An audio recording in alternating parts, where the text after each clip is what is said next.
Can we start now? Okay, okay. Yeah.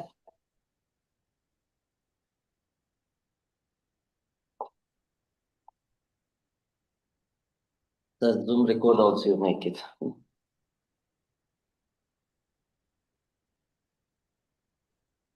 Good morning, Professor K. Suresh, Chief Executive, GSS Law College, Dr. N. Vanishri, Principal, GSS Law College, Mr. Madhu Kumar, Mr. Josbin Thomas, Mr. Abhijit, and in absence, Dr. Vasan Kumar and Dr. Harish, and online present, Professor T.N. Venkata Reddy.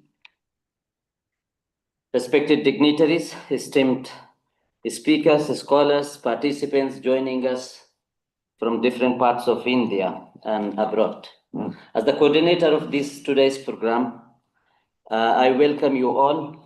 And this program titled 2 Days International Conference on Legal Dimension of Agriculture Subsidies and the WTO System, jointly organized by the Department of Studies in Law, University of Mysore, GSS Law College, Autonomous Mysore, UC Leuven, St. Louis, Brussels, Belgium, and the School of Law, Mount Kenya University. In addition to that, Green Life Crop Technology, Mysore. Agriculture today lies at the heart of the global governance. It shapes global market and competitiveness, determine food securities, and influence rural life, define the development priorities. Yet, at the international level, the agriculture subsidies remain a complex issue and legal debates among the different countries. To balance between the domestic policy and international trade disciplines, it needs to be discussed and it generates cooperation and continuous discussion among the countries. This conference aims to critically evaluate the structure of the subsidies that is covered like under the umbrella of amber, green, and blue, and so on. So to proceed today, it is my honor to invite Dr. N. Vanishri, Principal of JSS Law College, Autonomous, and the President of the current session to deliver the welcome address. Ma'am, we request you please proceed today's program. Thank you very much. A very good morning to all of you present online and offline to this two-day international conference on legal dimensions of agricultural subsidies in the WTO system. I deem it a great privilege and an honor to welcome the dignitaries and the host of this wonderful conference. First of all, I would like to invite in his absentia, Professor Dr. Loknath N.K., Honorable Vice Chancellor, University of Mysore, Karnataka, India, and the Registrar, Srimati M.K. Savita, University of Mysore, to this program. Nextly, I take a great honor in welcoming Professor K. Suresh Sir, Chief Executive, JSS Law College, Mysuru, to this program. Professor Dr. M.S. Benjamin, Dean, Faculty of Law, Chairman, Department of Studies in Law, University of Mysuru, representing the University of Mysore and the Law Department. Nextly, we have Professor Dr. Kenneth Vine Motoma, Professor of Law, School of Law, Mount Kenya University. Dr. Vasant Kumar Timkapura, who's just joined us, Managing Director and Chief Scientific Officer of Green Life Crop Tech Private Limited, Vijayanagar, Mysuru. Professor Dr. Nicholas, Professor Ordinaire, Full Professor, Jean Monnet Chair, St. Louis University, Belgium. And then we also have very renowned Professor Dr. T.N. Venkat Reddy, sir, who is online with us. He is from the University of Agricultural Sciences, Bengaluru, GKVK. He is the guest of honor for this program. He is specialized in the market policy in India, which he'll be highlighting during his session.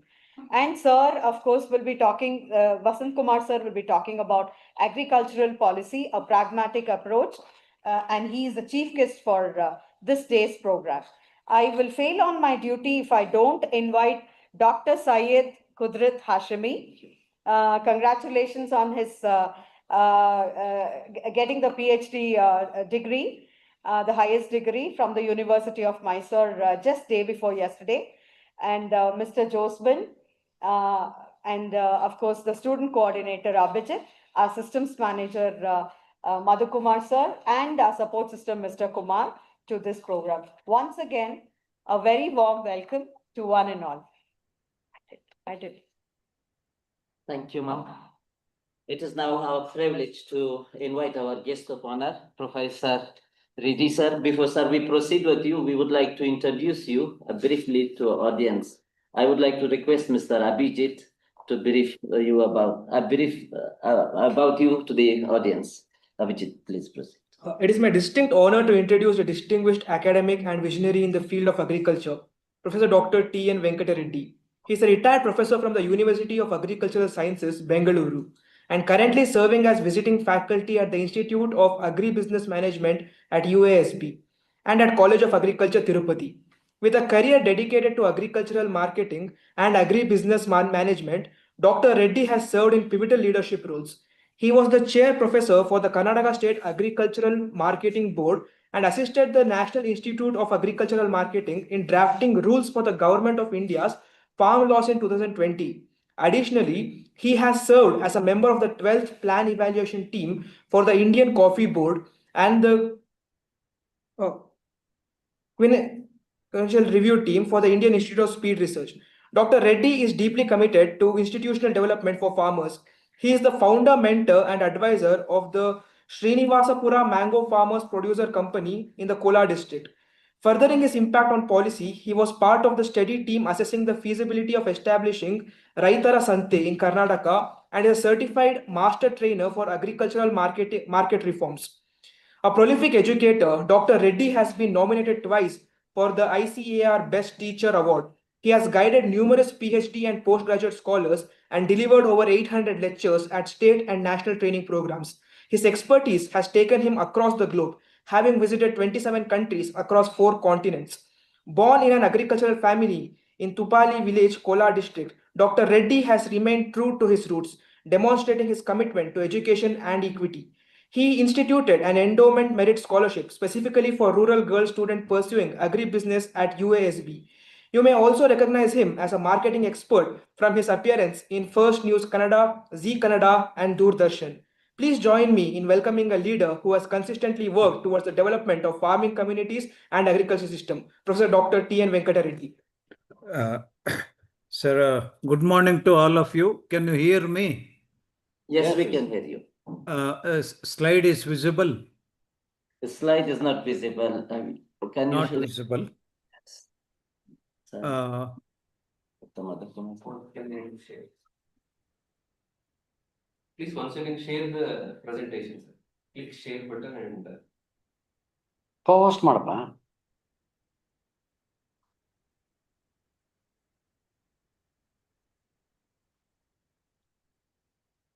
Sir, now it is visible, sir? Yes, yes, it is visible, sir. Okay, sir.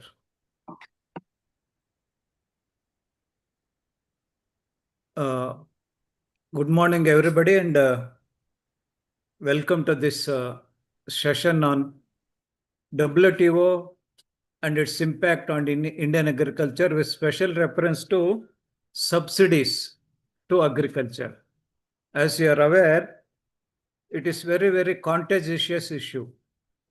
Subsidies is contentious issue for the simple reason farmers across the world, whether it is France, USA, Japan, or Pakistan or India, they want remunerative prices to their product.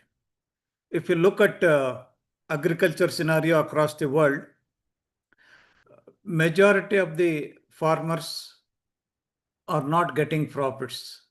They are at the losing side. Added to this, WTO, World Trade Organization, which was started in 1995, January 1st, have important implications on agriculture of all countries.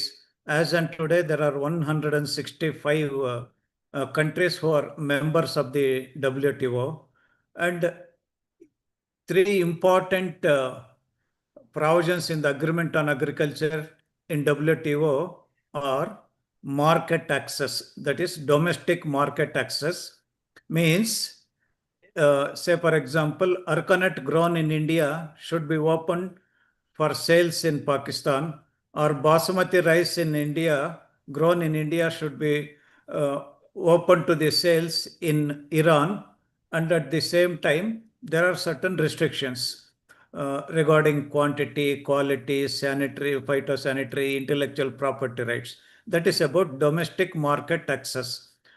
And major important provision is, which is a topic for discussion today, is domestic support or subsidies in agriculture. In fact, last year, farmers in France virtually ransacked the Parliament of France, demanding more subsidies to the agriculture, because They're losing heavily in agriculture. Similarly, scenario is not different in other countries of the world. So domestic support or subsidies is another major concern. Further, the third and most important provision in agreement on agriculture is export competition or export subsidies, export competitiveness and or export subsidies. To start with, just have a look at this abbreviated form, BRICS: Brazil, Russia, India, China, and South Africa. Why this bloc emerged in the WTO is the biggest challenge and genesis of subsidies in agriculture. BRICS, why America is not here? Why France is not here? Why Japan is not here? Why UK is not here? Brazil, Russia, India, China, and South Africa have formed a bloc in the WTO with a specific purpose of demanding fair trade practices for agricultural commodities, particularly domestic market access and subsidies. Look at the BRICS opinion and WTO on agreement on agriculture and subsidies. See, most developed countries in the world wanted domestic market access clause to be immediately operational. They want to sell maize from America, milk from America, or kiwi fruit from New Zealand, or apple from America to all other third world countries or developing countries. So domestic market access is the priority of most developed countries in the world. But the thing is, in the agreement on agriculture, all the three should be implemented at a time. That is domestic market access, export competitiveness, and the important thing is this subsidies. So what this developed countries indicates is, first you open your domestic markets for member countries' produce. Subsidies we will see later. We will think later. Let us see. First open your domestic market. This is the opinion of developed countries. Vehemently opposing this stand of the developed countries bloc in the WTO, a ginger group, a group of countries where really agriculture matters, where more than 50% of their population engaged in agriculture, including China, India, Brazil, and Brazil is the biggest among them. So, what the stand of these BRIC countries in the WTO is, this should happen simultaneously. Yes, we will open our domestic markets, bring down the subsidies to agriculture in all the countries on par with agreed terms and conditions, was the stand of this BRICS. But the stand of the developed countries led by USA, Japan, UK, Australia, New Zealand, and other European Union countries is, first you open the domestic markets, then slowly we'll introduce the subsidy class. So this was not acceptable. These countries came into one platform, demanded for simultaneous implementation, and at one point of time, it was so severe, they were thinking of abandoning WTO, abolishing WTO, come out of WTO, just because there was a deadlock. But fortunately, good sense prevailed on all countries. They continued their negotiations beyond Doha, beyond Hong Kong, and so many sittings were met. They made a sitting and they continued negotiations for curtailing or streamlining the domestic market access and subsidies.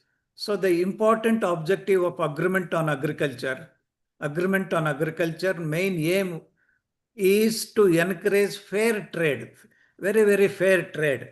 Say, for example, Japan extends 75% subsidy of its GDP in agriculture to the farming community in production of all commodities, including rice.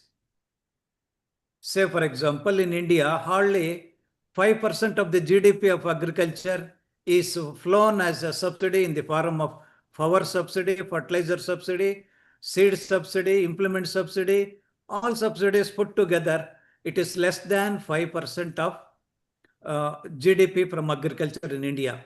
Say, for example, if Japan and India competes to sell the rice to Saudi Arabia or to the UAE, United Arab Emirates, definitely Japan can sell rice cheaper than India because it costed less to the farmers, but government subsidies are pegged at 72%, 73%. This is nothing but distortion of trade, not a level playing field. So, the very basic foundation of WTO agreement on agriculture is to encourage fair trade. If this is allowed, where developed countries extend huge subsidies, whereas developing countries are curtailed of course, they are not curtailing. They don't have enough resources to subsidize the agriculture. Hence, the developed countries want to open the doors of the developing countries for their products, at the same time postpone the subsidies. Look at this example, live example. World Trade Organization panel ruled in favor of Brazil, Australia, and Guatemala in their trade disputes with India over sugar subsidies and asked New Delhi to conform with global rules. Just for your information, very recently, 1 month back, sugarcane growers have boycotted the supplying of cane to the sugar factories, and sugar factories are not budging to increase the procurement price for sugar cane, whereas CACP, Commission on Agriculture Cost and Prices, Government of India recommended for 3,500 rupees per ton of cane was not honored by the sugar factories. This is one thing. Subsidies extended by the government. And finally, government of Karnataka and of course Maharashtra, which is highest producer of sugar in the country, extended this facility to the sugar growers. But come to the India as a country, there we are extending more subsidies to sugar in India, and they have complained. Brazil, Australia, and Guatemala raised a dispute in the dispute redressal forum of the WTO. The cases brought before the WTO 19, the rival producers alleged that India had broken WTO rules by providing excessive domestic support and export subsidies for sugar and sugarcane. This was the allegation charge leveled against India on sugarcane. To quote the contemporary latest example, how subsidies varies in different countries will not create fair trade practices, level playing field, which is supposed to be addressed by WTO. So this disputes committee recommended that India should bring down its subsidies in conformity with its obligations under the Agreement on Agriculture and the Subsidies and Countervailing Measure Agreement, the panel said. That means there is a forum to regulate the subsidies, but even till date, the final signing of this agreement on subsidies is not yet finalized. It is yet to be finalized and agreed. So the WTO report said that for 5 years, last 5 years, sugar season between 2014, 15 and 19, India provided domestic support to its sugarcane producers in excess of the maximum level of 10% permitted by the Global Agriculture Deal. This 10% is 10% of the GDP from agriculture can be given as a subsidy, to assist, help vulnerable sector of the economy like agriculture, unlike that of service sector and manufacturing sector. Say, for example, 84% of Indian farmer size of holding is less than 2 hectares, and 50%, more than 60% is under rain-fed agriculture. So to avoid, to help this scenario, the government want to help, extend some subsidies to the dryland farmers and farmers affected by floods and droughts across the country. So it is vulnerable, but the complaint lodged by other countries against India in the sugar subsidy is we are exceeding 10% of the GDP from agriculture is upheld by the WTO dispute redressal forum. And further, quantitative restrictions is another big thing that is changed the scenario. We have removed the quantitative restrictions, and in addition to the subsidies. So look at what China did in ready-made garments, flooded America with a lot of subsidy to textile and apparel, and its share has increased by 75% in the global market. So China said to capture 70% of US market and 50% of global textile trade industry. So finally, what is that matters is there should be a level playing field in terms of subsidies and say domestic market access. It allows member countries should provide 3 to 5% market access. No doubt, this market access and subsidies should go together. Domestic consumption of 1986 and 88 is taken as a base, and with taking that as a base, one should allow minimum 5% of the domestic gross product of the produce to the other member countries. But looking at this, in spite of lowest subsidies given by the government to agriculture in India compared to developed countries, India can exploit the situation only when goods are competitive in prices and of high quality to suit the importing countries. Say, for example, Basmati rice, India is the market leader with almost 40% in the global trade. Gherkins exports from India constitutes 40%, 30 to 35% of the global trade. But no subsidy is given to the gherkin production in India, domestic subsidy, whereas in European Union, they extend support to the gherkin production, though it is produced only for 2 months off season in Europe. Rest of the 10 months, gherkin moves from India to Europe, America, and other countries. But the subsidy matters between the countries. So importing countries, look at what is there in spite of this low subsidies extended to the farming sector in India. India have great potential, and there is negative impact and positive impact. Rice export adversely affected after WTO, and there is a need for competing with Vietnam, Thailand, where they are selling at low prices and subsidies. More subsidies, low prices.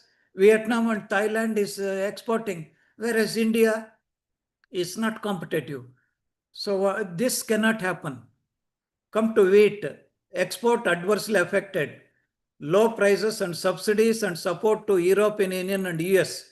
European Union and US extending huge subsidies for wheat production, whereas hardly it is peanuts we are exporting either in the form of seed subsidy, fertilizer subsidy, water subsidy, and other direct benefit transferred to the farmers. That is Pradhan Mantri Kisan Sanman Yojana, 6,000 rupees or what so, all put together. The subsidies given by Indian governments and state governments is very, very less compared to developed countries. Wheat and rice is the example.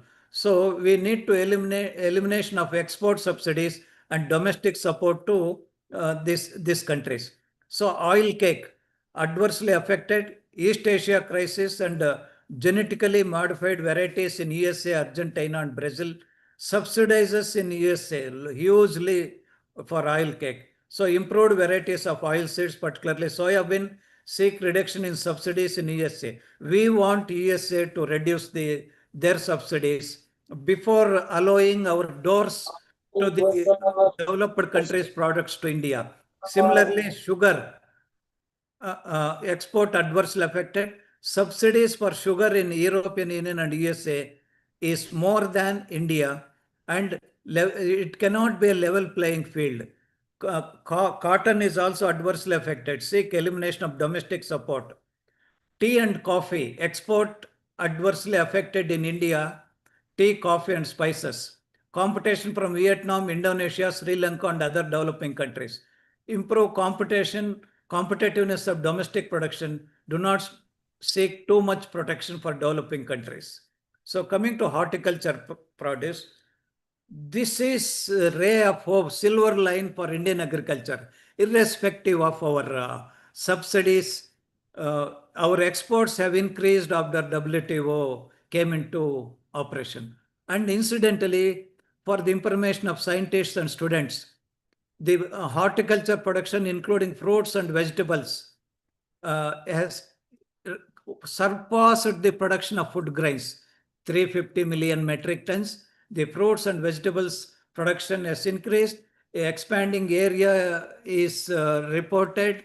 So India can focus more on horticulture products, whether NHM gives subsidy for greenhouse or polyhouse or pack house, that is well within less than 5% of the subsidies extended. Still, Indian horticulture is more competitive. Mainly, we can attribute to this cheap labor, low cost labor in India.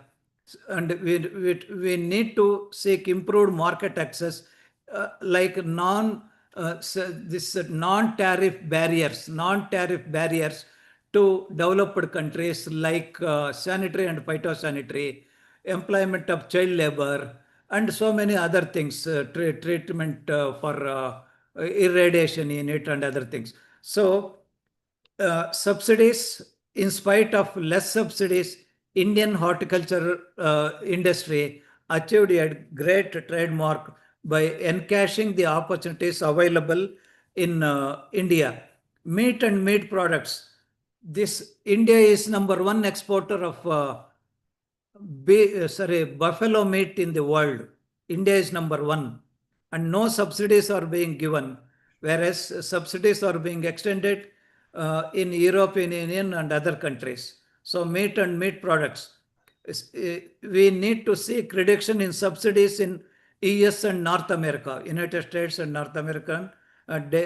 Coming to dairy products, subsidies in European Union to the dairy industry is very, very high, USA and Canada. So elimination of export subsidies and domestic support in EU and USA matters a lot to Indian agriculture. Soybean oil and other vegetables, serious import threat is there. Vegetables oil, particularly palm oil from Malaysia and Indonesia, there is a threat. Palm oil, very sharp price. Wood and wood products, sharp increase in import to India. And so basically, India is in advantage position on textile, cereals, fruits, dairy products. But things one cannot understand what WTO agreement on agriculture or different 6 or 7 agreements entered. See, tariffs, import tariffs. Though there is a cap, until and unless dumping is proved, in the normal course, whatever tariffs are imposed for the products of similar nature in their domestic country should be the maximum tariffs that should be allowed on imports. For example, Indian agriculture products exported to USA are subjected to 50% or 100% tax. by the whims and fancies of the American government. So this for textiles, in fact, textile industry is in India is becoming so vulnerable. It is in the verge of collapse. So China is flourishing. So because no countries shall talk of tariffs and domestic market access until and unless they address to their domestic subsidies for different sectors in agriculture. So the competition from China, South Korea and Philippines will be very, very severe to Indian textiles. India should drastically reduce the cost of production, increase the productivity, and if possible, the subsidies also should be increased than decreasing to the maximum allowed for different for textile sector. So World Trade Agreement on Agriculture domestic support or subsidies is, as I have already told, contentious issue.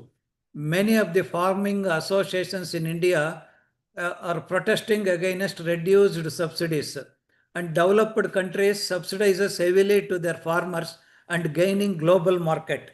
And this cannot happen to these developing countries. Accessing global market and domestic subsidies are two conflicting issues. For example, share of the subsidy in total value of agriculture products in Japan is this only world data, but this speaks of how trend is there in the global domestic subsidies for agriculture. Japan 72%, Colombia 54%, South Korea 61%, Europe 37%, China 34%, Pakistan 26%, USA 28%, India 3%, and of course in the recent past it has reached 5%. So basically, until and unwise, this subsidies across the member countries is restored uniformly, except in emergency situations like floods, droughts, food security, and say small farmers which are economically unviable, they can give subsidies even within the framework of the WTO under green box with minimum trade distortions without affecting the global trade, like publicly funded government programs, research on agriculture, extension services. Their subsidies are allowed by all countries, agriculture extension service and food security. Say, for example, 30% of the Indian population lives below poverty line. We stand 84 in the hunger index. In spite of India is self-sufficient, surplus food grains because of our policy issues. There is a scarcity of food for the needy, poor, and those with below poverty line. And government gives food subsidy, freeze food grains, and this grain box allows to extend subsidy for food security, nutritional security, extension services, research, public funded government programs. Hence, there is a need even for disaster management. Lot of floods, drought are reported, particularly during 2025 across India. Lot of crops are damaged, and government can give any amount of subsidies to cope up with this kind of disaster management. Green box is there, and the government is really helping, but this should not be categorized under 10% cap of domestic GDP of the agriculture for subsidies. Control of pests and diseases. If there is a huge outbreak of diseases, the government can spend it to control such pests and diseases. So even structural adjustments like power structure, irrigation department, power department, electricity supply, if they want to extend some subsidy, it is allowed in the green box. So India need not worry much about subsidies, because as on today, we are still less than what maximum allowed, and it is it is the developed countries which needs to reduce their subsidies, to reduce this minimum trade distortions, and subsidies are allowed. With this another concept called blue box, it is subsidies are allowed without much subsidies, without much distortions. They are allowed for things like public funded government programs, production limiting programs. Say, for example, there is a surplus production of rice or tomato or mango in the country. If the government gives subsidy to the farmers to not to grow that particular crop, that's called production limiting programs. It is allowed. It will not affect adversely in the global trade. In America, they will extend subsidy to the farmers for not cultivating particular crop or field to limit their production to avoid glut in the market. So production limiting programs grouped under blue box where subsidies are allowed, and India we don't have such a problem here right now. And crop insurance, say for example, in India, particularly states like Andhra Pradesh and Telangana subscribes to the crop insurance scheme by paying 100% from the government exchequer, because uh, poor farmers with less than 1 hectare, less than acre, they cannot insure the crops. And this policy has helped farmers to get the compensation during either crop loss due to drought or the floods. So participation in insurance scheme, so by paying from the government exchequer, is categorized under blue box, where it will not have impact on the greater impact on the global competitiveness and uniform subsidies level. Minimum trade distortions, income safety net programs like farmers, small farmers. So coming to domestic support, that is amber box. Trade distortion subsidies not allowed, banned. No subsidies should be given. But in reality, developed countries are still continuing these subsidies which are grouped under amber box. Amber box provisions are the provisions in subsidies where these countries, no country can provide subsidy for agriculture in this, not allowed. Public funded government programs where in the reduction of agreement measurement of support, extent of subsidies a country can give to its farm sector is grouped under previous boxes. But come to the trade distortions not allowed beyond specific level, or aggregate measurement of support refers to the extent of subsidies a country can give to its farm sector. Aggregate measurement of support refers to extent of subsidies a country can give to its farm sector. Say, for example, GDP, see, only 3% of the population depends on agriculture in America, 4% in Japan, 50% in India, and majority of them are poor and marginal small farmers, landless laborers working on farms. All this makes the case for extending support, subsidies, for example, National Rural Employment Guarantee Scheme, National Rural Employment Guarantee Scheme, provided by the government to help these landless laborers to work for the public purpose, is also questioned. So basically, developed countries, as per the amber box, they can give, but they cannot exceed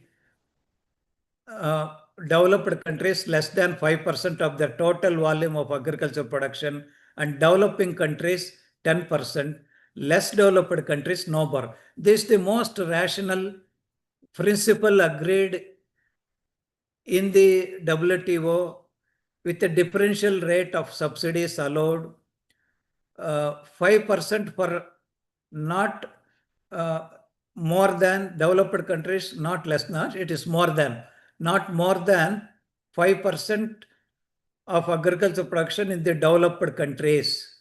Means GDP percentage of the subsidies shall not be more than 5% for countries like European Union, USA, Japan, Australia, and other countries. Come to developing countries like India, Pakistan, Brazil, South Africa, up to 10% allowed. Whereas in less developed countries where the severe problem is there, no bar they can give subsidies. So no product specific support. Say for example, MSP, non-product specific support and product specific support. The sugarcane falls under product specific support. Subsidy to the sugar industry, subsidy to the fertilizer industry. Fertilizers are applied to all crops, not to the particular product like sugar. So in amber box, they are not allowed to go beyond these limits which are fixed. Non-product specific support like seeds, it is not to particular crop, seeds of all crops. Fertilizers are applied to all crops. Irrigation is given to all crops. Pesticides are applied.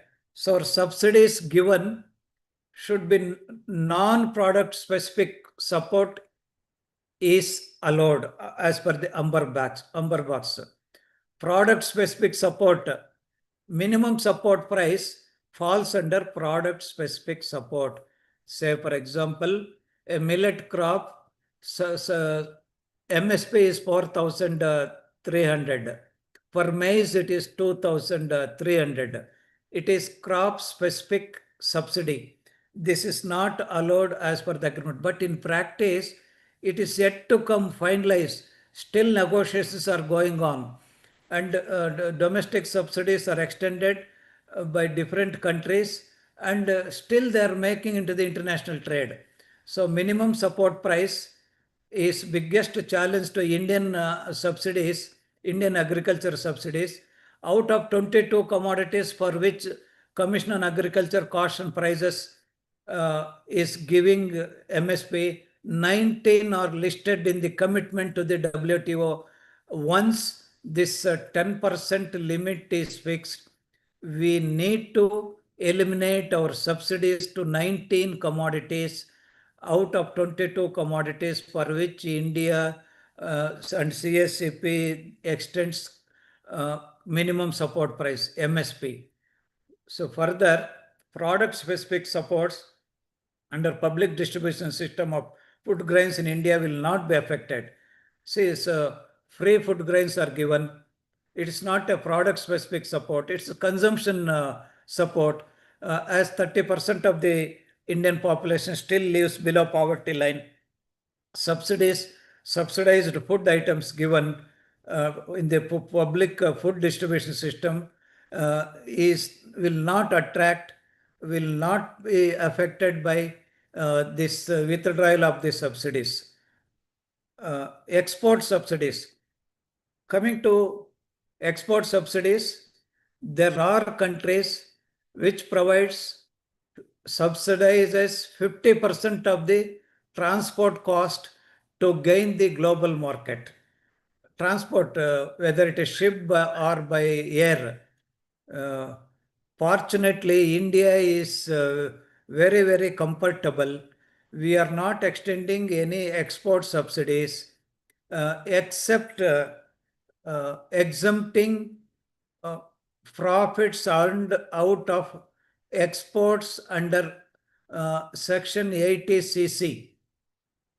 So developed countries to have subsidies by 2000, and that is already gone, this old data.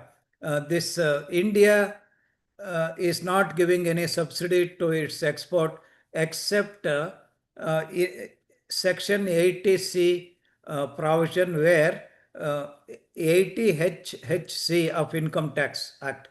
India exporters of agri-commerce do not get any direct subsidy. The only subsidy is exemption of income tax on profits from exports under Section 80HC. Even if they remove this, Indian agriculture is more competitive in the global trade compared to subsidies already being given by developed countries. So export competitiveness is enjoyed in, say, for example, Karnataka, rice, maize, groundnut, red gram, and cotton. If subsidies are brought to the uniform level across the country, a state like Karnataka in India can enjoy the comparative advantage, competitiveness compared to other players in the global market in rice, Tungabhadra command area, Krishna command area, Kaveri command area, and even North Karnataka. Maize, Karnataka is number one in Indian production, maize production. We have comparative advantage. Groundnut, red gram, cotton. So basically, there is a scope for taking advantage of the opening of global markets for Indian agriculture. Mainly, we grow throughout the year, labor is cheap, and only biggest worry is quality of agriculture products. In spite of this, in spite of low subsidies, competing with the most developed countries in the world, India is having trade surplus in agriculture. Not I'm talking of manufacturing and service products. In agricultural exports, India have trade surplus with all countries in the world, including China, USA. What we export agriculture products is more than what we import. We import edible oil, we import pulses, we import apple, we import pears fruit, we import palm oil, but we export much, much more than that what we export. So in as and today, whether it is WTO or not WTO, but the biggest challenge is trade-related intellectual property rights, sanitary and phytosanitary measures, and anti-dumping measures needs to be adopted well in advance. Like it should not happen like what happened to sugarcane in India. So these are some important issues that are to be tackled in subsidy sector in India to agriculture. With this, I think it's open for one or two questions, sir.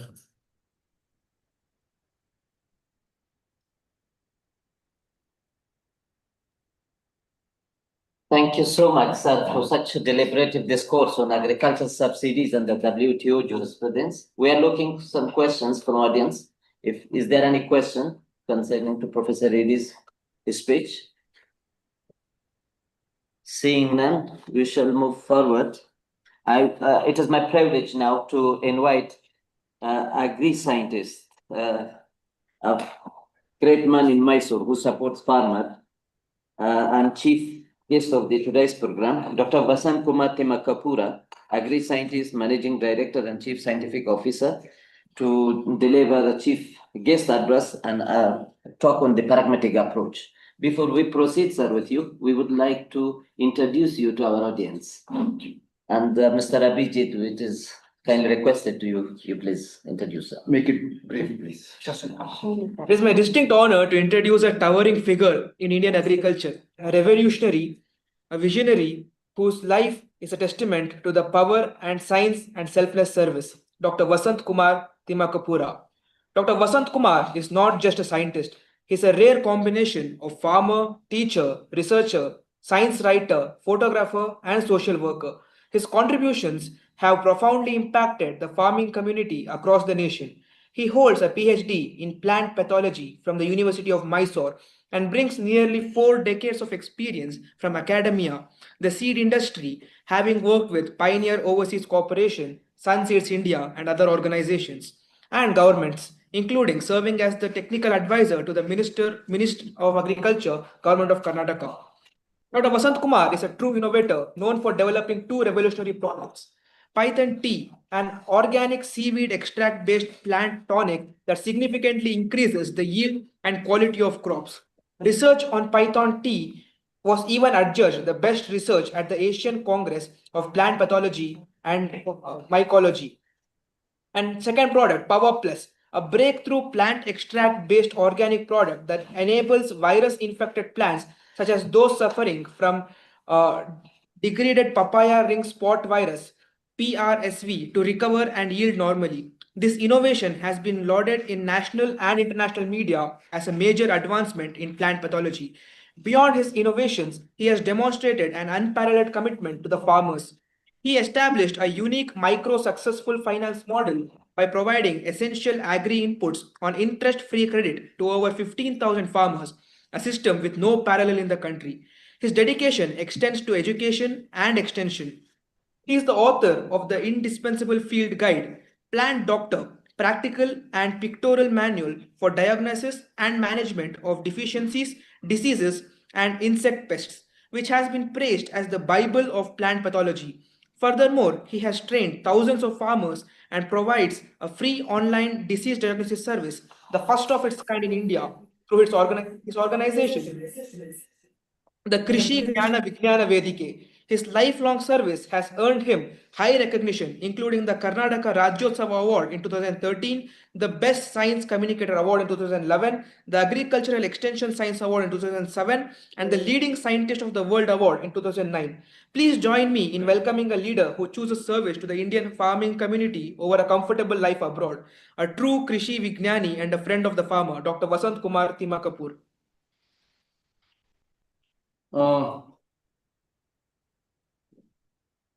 Let's start from the beginning.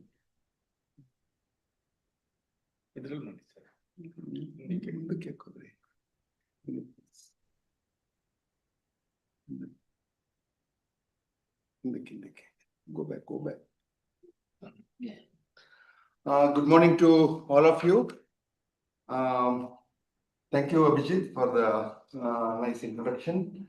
Professor Suresh, CEO of JSS Law College, Madam Vanishri, Principal of JSS Law College, Mr. Syed Kudrat, and Abhishek and others, and Dr. Harish, and all the participants. It's my pleasure to be part of this, but let me confess that I am not a policy person. I am a hardcore scientist who works with farmers directly in the field.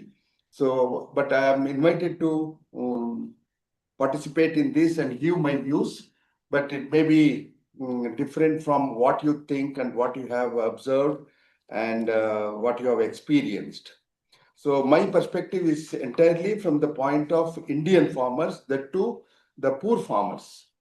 So Dr. Reddy has revealed many things, and I am going to add many more proofs for that. And it is going to enforce his ideas, and he has talked about the points which I am also going to talk today. And friends, so as you know that food is the first and the most basic need, and the biggest enemy of humanity is hunger. And hunger has killed more lives than the lives, the people who died in both the world wars. So that is the power of food. And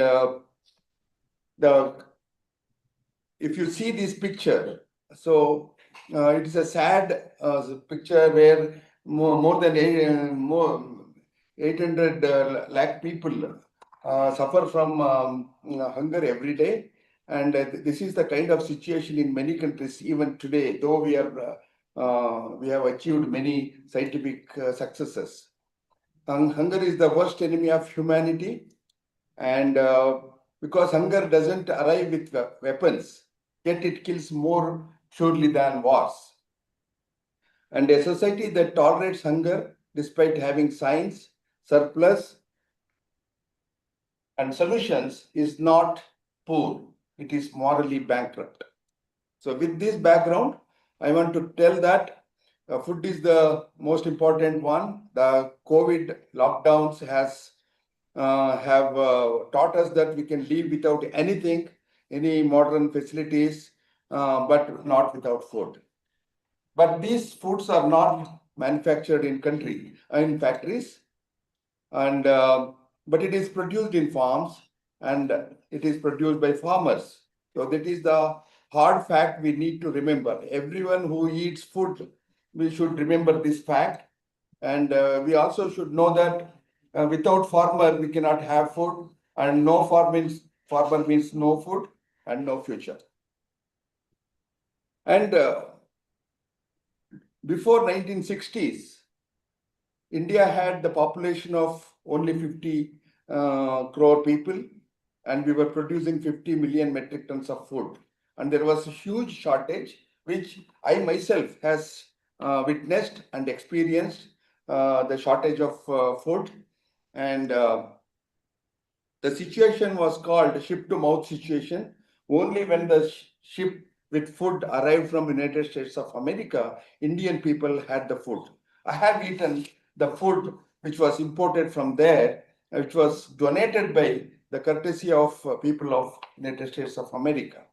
So from there, the Green Revolution happened, and the food production jumped because of the innovation of Dr. Norman Borlaug, who is called the father of Green Revolution. He is the only in agriculture scientist to get a Nobel Prize, because there is no Nobel Prize for agriculture. He is got it under Peace Nobel.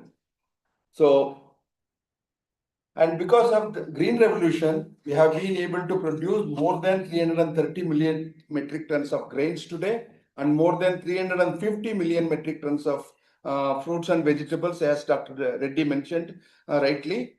And the GDP, of course, it has reduced from 50% before Green Revolution to 17 to 20%.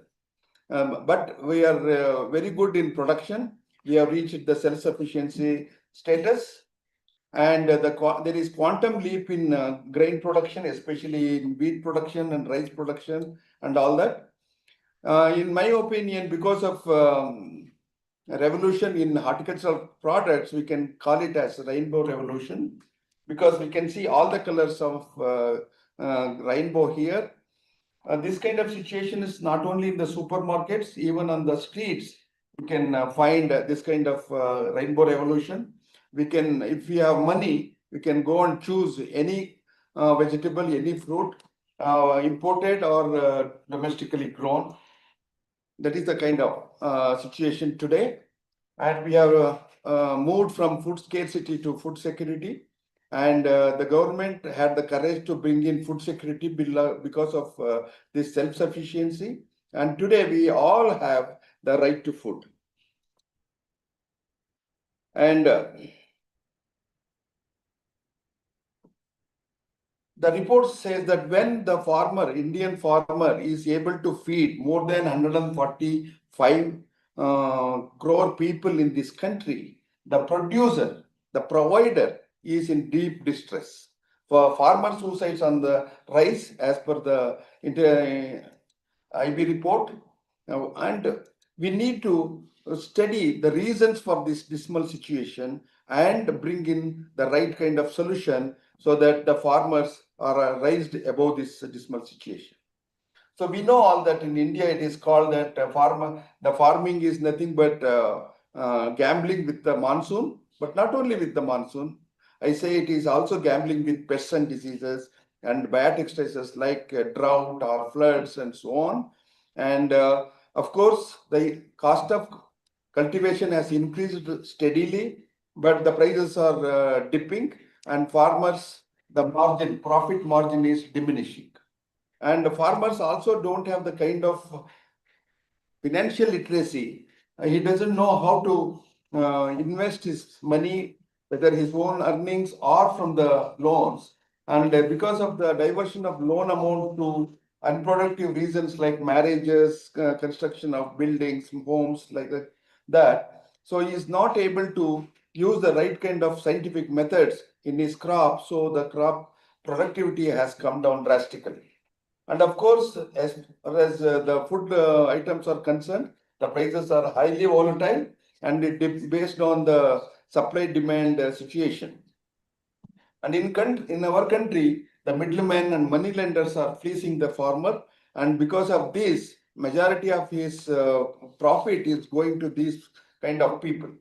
And also, agricultural policies of India are mostly not in favor of Indian farmers.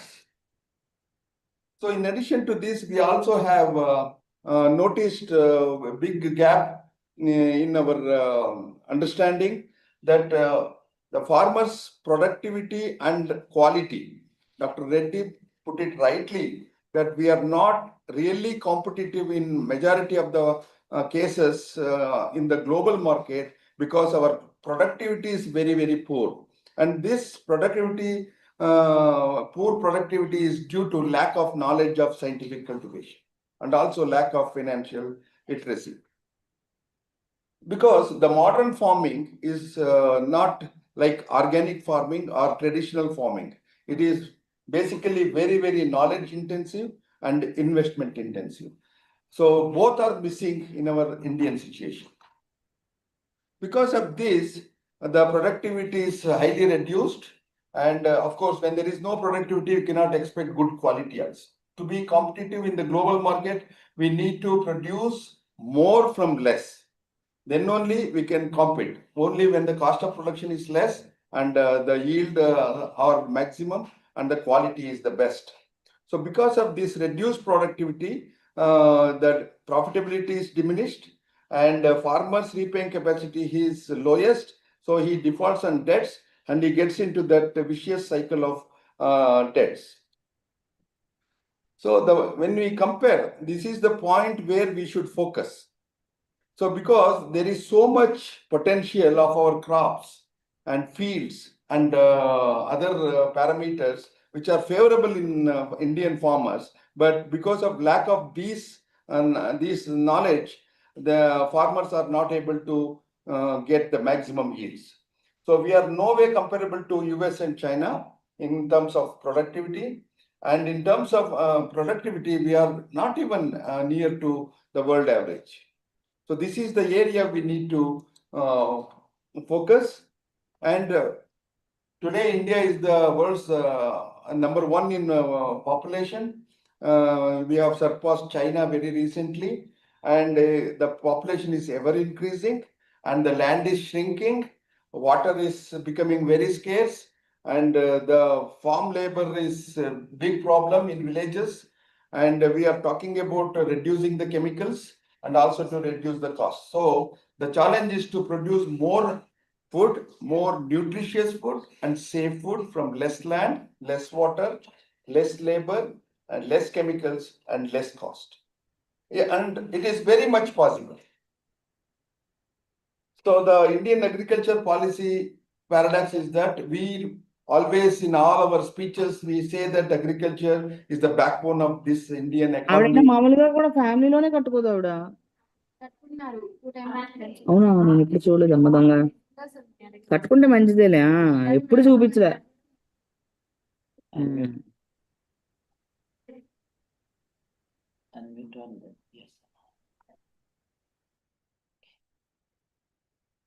So the slide moved back. No, if you say got it, it's yeah, it's there. Go back. No, fine. Which one? Previous. ముందుకు ఉంటుంది.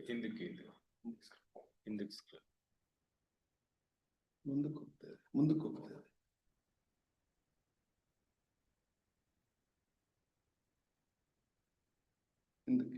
Yes, sir. Okay. Yes.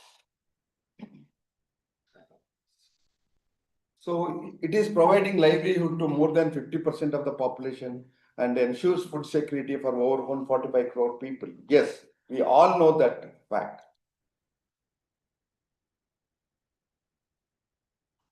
But yet, the average Indian farmer continues to struggle with low profitability, climate risk, market volatility, and policy uncertainties.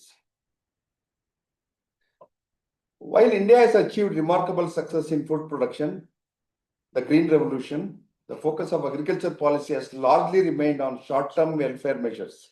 So I want to highlight this, that we are focusing only on short-term welfare measures rather than long-term empowerment of farmers. Unless we empower our farmers and he becomes self-sustainable, then the Indian agriculture and the food security is at big danger. So these policies are often framed from urban and bureaucratic perspectives with limited grounding in the field realities. Very unfortunate that neither our netas, nor our bureaucrats, nor our top scientists who sit in this policy making, they don't have any idea about ground realities with the farmers. They have not seen, they have not gone to the fields, they don't know. They only take figures and situations from the literature and reports, and they make the policies. That is the biggest problem in our country. The central question therefore arises that are Indian agricultural policies designed to empower farmers or merely to manage rural distress? So the Indian agricultural policy has traditionally relied heavily on subsidies for fertilizers, electricity, irrigation, and seeds and pesticides or implements. So this limit, while subsidies initially helped boost production, yes, sometimes to some extent it is required, but that is for initial stages, and then their indiscriminate continuation has resulted in soil nutrient imbalance, decline in soil organic carbon, overuse of urea and water, and the productivity has stagnated or rather diminishing. So subsidies without scientific guidance often lead to ecological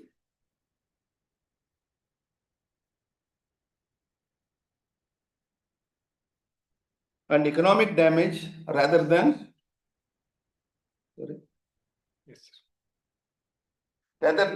sustainability. So that we need to understand. So they need to have the persons who have worked with the farmer and who have contributed physically on the ground and who has brought socio-economic changes in the farmer's field.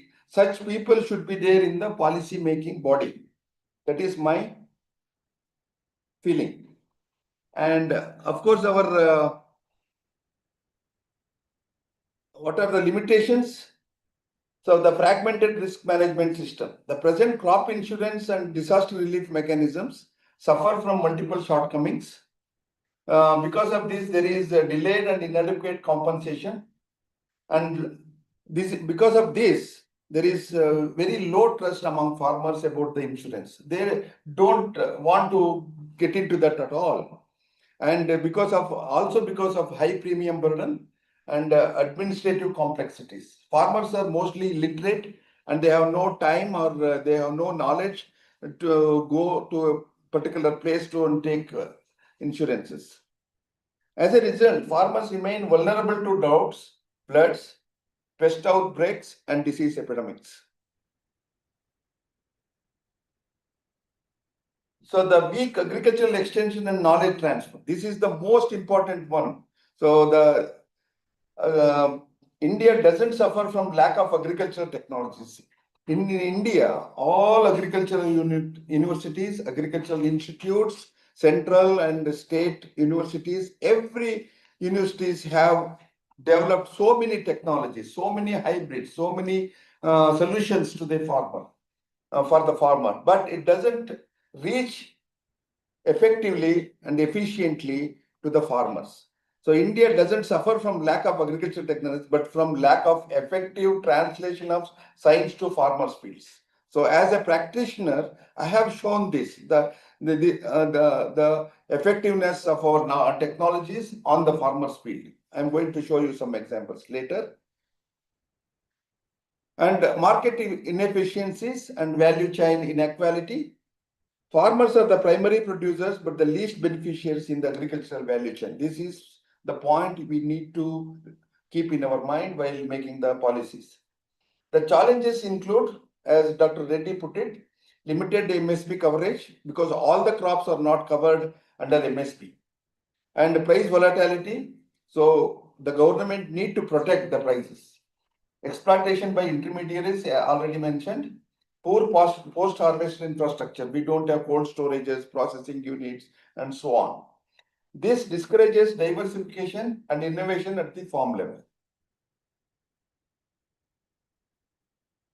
So the public extension systems are overstretched, while farmers increasingly depend on unverified advice from input dealers or social media. So farmers, they used to depend only on the pesticide dealers for their farm advice, and most of the time it is they themselves are not properly educated on this, and their motto is only to make more profit, more margin, and with this kind of advice, farmers have failed to grow good crops. And recently, social media also is playing a big role in agriculture extension, but those informations are not at all verified by any experts. So, according to me, the missing farmer's right is like for our children, we say right to education. So, farmer has got the basic right to scientific agriculture knowledge. This is totally missing. And the farmer themselves also don't know what to demand from the governments. So they are demanding only for scientific pricing, loan waivers or subsidies, and crop loss compensation. So, but they ignore the root cause, that lack of scientific cultivation knowledge is missing. I mean, the main thing to ask for. So they are only demanding for scientific pricing. And nobody has realized that unless the crop is grown scientifically with scientific knowledge, there is no meaning for scientific pricing. So we need to recognize the right to scientific agricultural knowledge as a farmer's right. So they should have the continuous access to scientific guidance. They should have the literacy on soil and nutrient balance, and their health and fertility of soil and the health of soil, and diagnostic skills for disease, pests and deficiencies, integrated pest management and eco-friendly protection methods. And they should also have the information on market awareness and post-harvest knowledge.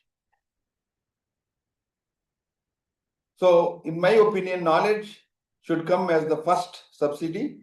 The most effective support to farmers is knowledge. A pragmatic policy must prioritize free, unbiased, science-based advisory services, village-level crop diagnostics, crop-specific decision support systems, so that a knowledgeable farmer requires fewer subsidies and makes better production decisions himself. So soil and health and plant health must be treated as strategic national resources.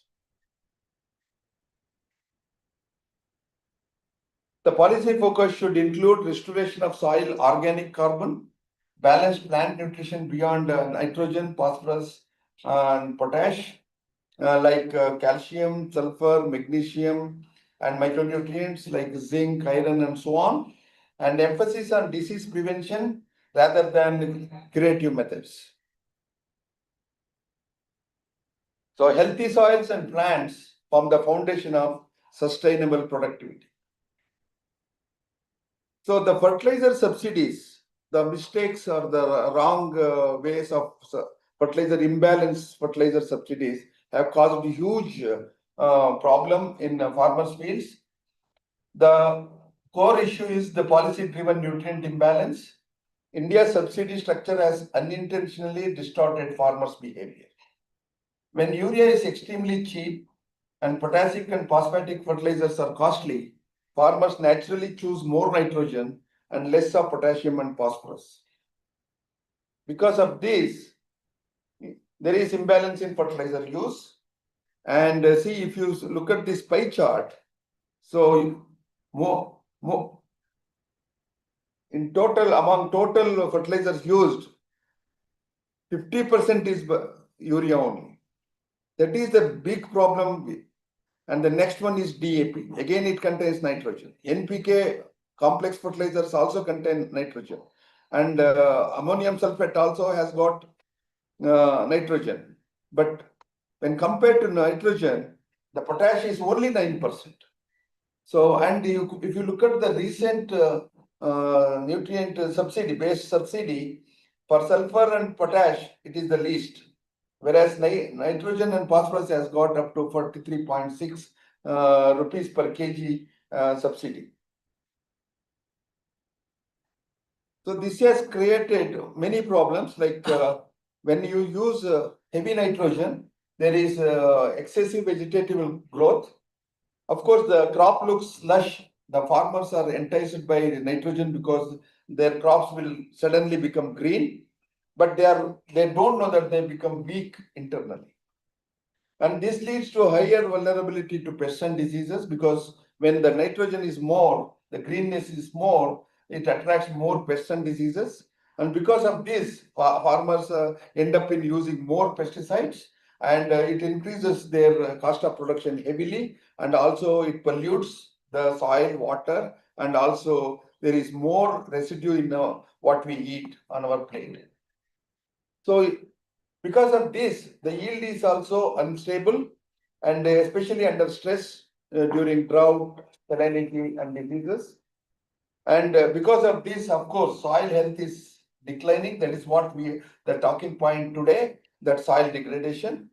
And there is depletion of soil organic carbon, and continuous mining of nutrient is happening. And it also causes environmental damage, like nitrate leaching is causing water pollution in rivers and even in oceans. And of course, it leads to economic loss, and because farmers spend more later on disease and pest control when they save on fertilizer, especially nitrogen-based fertilizers. In short, India has moved from under fertilization to misfertilization.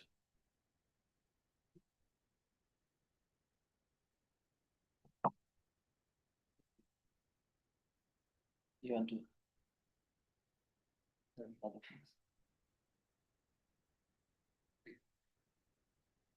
Yeah. So every nutrient has got its own role in crop development and yield. So we need to focus on the balanced nutrition by changing our subsidy policy on fertilizers. The current system rewards excess and penalizes the balance. To correct this, subsidies must shift from products to nutrient-based equity, encourage site-specific nutrient management, promote soil testing and micronutrient inclusion, support organic carbon building practices like compost, cover crops, biostimulants, oil cakes, etc. And farmers should be empowered with knowledge, not just cheaper inputs. So fixing this will not only improve productivity, but also it reduces usage of chemical pesticides, and it improves farmers' profitability, and it enhances national food and nutrition security, and restores degraded soils and ecosystems. This is one of the simplest reforms that can create largest ecological and economic impact. If we correct the policy, farmers will correct the soil. When soil is balanced, agriculture becomes sustainable. Fertilizers are not the enemy, but the ignorance and policy distortion are. So the plant disease management, a missing policy dimension, because more than 35% of our crops are being lost to pests and diseases. If we can reduce that much loss, we can make that much more food available. We can make that much more yield to the farmers' kitty. So plant diseases, especially viral diseases, wilts and root rots, cause enormous economic losses. However, agriculture policy has largely ignored the virus disease management, soil-borne root rots and wilts diseases, and there are no curative plant health solutions for these two kind of major diseases in various crops, and we don't have much knowledge about integrated pest and disease management. And soil health and plant health must be recognized as a critical component of national food security. And then coming to the power policy, the policy priority should be on the power, because most of our farmers are under dryland cultivation, and of course they are using underground water. But electricity is the most critical input, can be addressed by governments. The rational power and water policy should be like free electricity without quality and timing has resulted in many states in India, including Karnataka. The electricity to farmers is free, but there is no quality electricity given to farmers, and timing is also very much wrong. And the pragmatic policy should ensure reliable daytime power supply, promotion of solar pumps, micro irrigation, and water budgeting. Resource efficiency is more important than free resource access. Why power timing matters? Because irrigation is time critical for crops. Watering at the right stage impacts the yield. If you delay the irrigation for 2-3 days during flowering or seed setting time, the yield will drastically come down. And the unpredictable night supply disrupts farm operations. And farmers has to struggle with the sleepless nights, waiting for the power to come. And they also encounter with frequent accidents in darkness, and they are always under mental stress, and their quality of life is very poor. And we also encounter very frequent incidents of snake bites during irrigation. There is increased risk of injuries and fatalities, and safety is ignored in the current power policy. So we need to take into cognizance all these points while amending our policies in this regard. And we know that all our industries in the cities are getting proper electric supply during the day, where farmers depend only on the leftover of peak hours, and it shows misplaced priority despite farmers feeding the nation. So the myth of free electricity is that it is not truly free, because farmers are paying through risks, grid stress and transformer failures increase, and free supply doesn't equal reliable supply. So what farmers actually need is reliable daytime power for irrigation, fair and affordable power, not merely free, and farmers' dignity and safety in farming operations should be the top priority. So solar agriculture, the best sustainable solution, because India is bestowed with beautiful solar energy almost throughout the year. So the solar pump is the best sustainable solution. So because of this, daytime irrigation is possible without dependency on the grid, and it reduces government subsidy also burden in the long run, and the clean energy enhances economic resilience.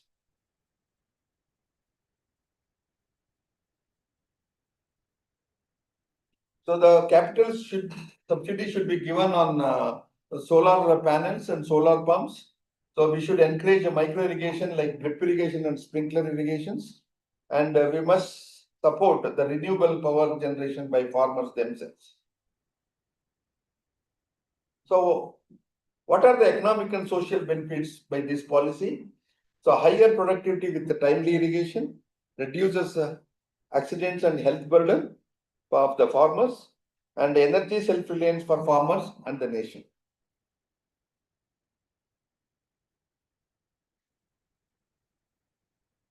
So national action plan should be dedicated agricultural traders, feeders, and solar pump promotion and financing, and farmer-centric power reforms. These are should be the national action plan. The message is that don't just give free electricity to farmers, give them the right electricity at the right time and the right quality, because their life is worth more than their vote. So coming to insurance part of this, so agriculture disaster management fund should be the alternative to PM Kisan and crop insurance. This is my proposal on behalf of the Indian farmers. Again, I repeat, India survives because of its farmers who feed more than 1.45 billion people. Any support to them is an investment in food security, not an act of generosity. And paying 6,000 rupees per year under PM Kisan and calling it Samman feels contradictory when a farmer sustains multiple lives every single day. Because food is not just an a commodity, it is a weapon for a country. Food is strength, food is peace, and food is freedom, and food is sovereignty of the country. So food security should be the top priority among all the other priorities of the nation. So instead of 6,000 rupees per year under PM Kisan, which is just symbolic, which doesn't rescue farmers after crop loss, it should ask farmers which is asking farmers to pay premiums. But there is a delays and rejections so that the trust of the farmers about insurance has eroded. So not even 50% of the farmers are insuring their crops. Funds are spread across all farmers. When you distribute money like this, the funds are spread across all farmers, even those unaffected. The result is no real security, no real justice. So the Agriculture Disaster Management Fund is a smarter and fairer model suggested by me. Government funded, no premium for farmers, compensation only to affected farmers, input aid in the same when the crop fails due to any reasons, the input aid can be given in the form of seeds, nutrients, soil and crop health products, and digital and satellite based loss assessment can be done because of we have digital and satellite based technologies to assess the crop loss. It is very fast and accurate, so the relief can be given immediately, and we can support the farmer in this manner, in a simple manner. So the compensation for crop loss is not a charity. So no other people who are not involved in the urbanites should not think that we are taxpayers are paying this charity. No, they are the feeders, they are the providers, and they are the protectors of our food security. So it's not a charity, it is the nation's responsibility, and it is the responsibility of every citizen who eats food.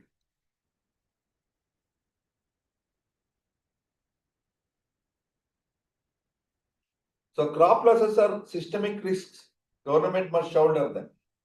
Weather vagaries, droughts, floods, pandemics of pests, viruses, these are beyond the control of farmers. So just as the government provides insurance for banks, corporates, and industrial infrastructure, it must provide full crop risk coverage. Farmers should not be paying premiums for something they didn't cause.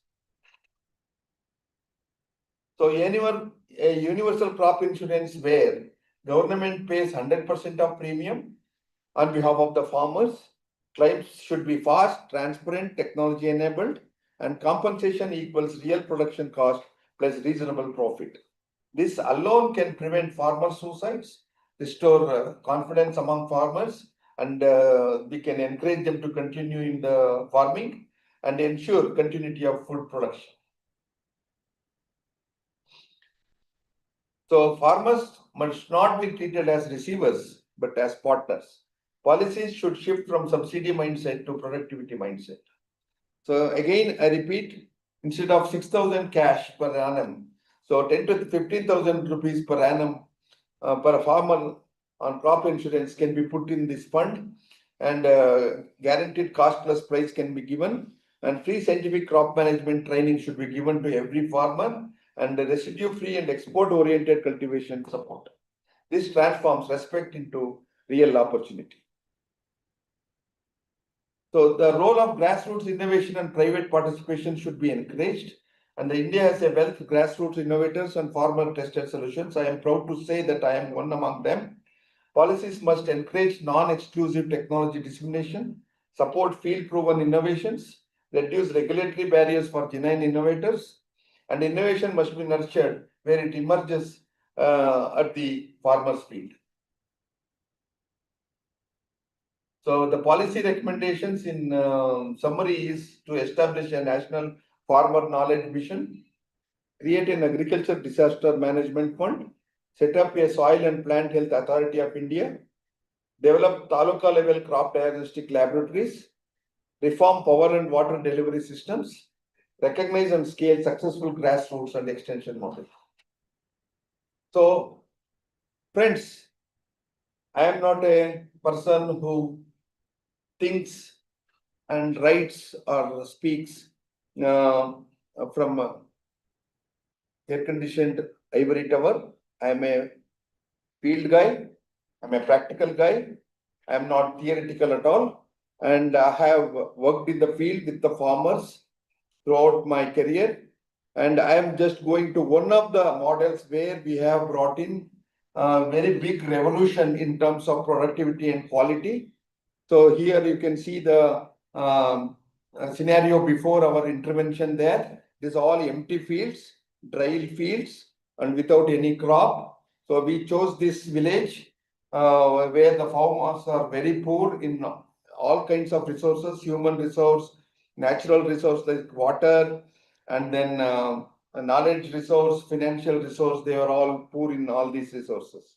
So we selected this village, and the crop which was grown here was chrysanthemum monocropping, and the soils were very sick with all kinds of root diseases, and there was very poor yield and quality of the produce, and despite using technology also the yield is very poor.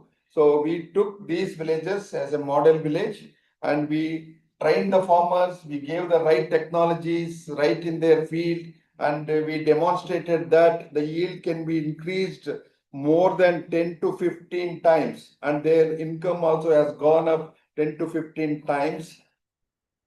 And we brought the happiness on their face.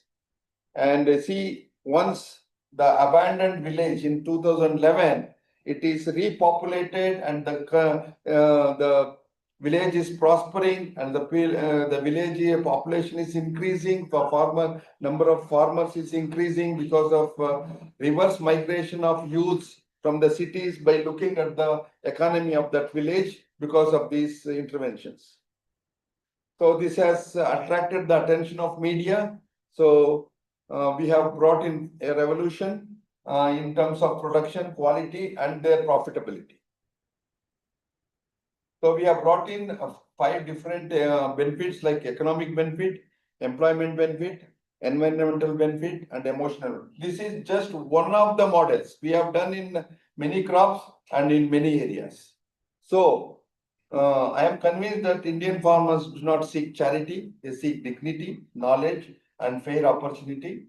Agricultural policy must evolve from short-term welfare to long-term empowerment of farmers. So a pragmatic agricultural policy must therefore be science-driven, farmer-validated, outcome-oriented, nation-centric. Only then can Indian agriculture achieve true sustainability and prosperity, and they can compete on global market. So it's not just subsidies, but it is the productivity and quality by giving proper knowledge. Through that also we can empower the farmers to compete on the global market. So I conclude by saying that agricultural policy in India must change from populism to pragmatism. Thank you for your patience. Thank you for the opportunity.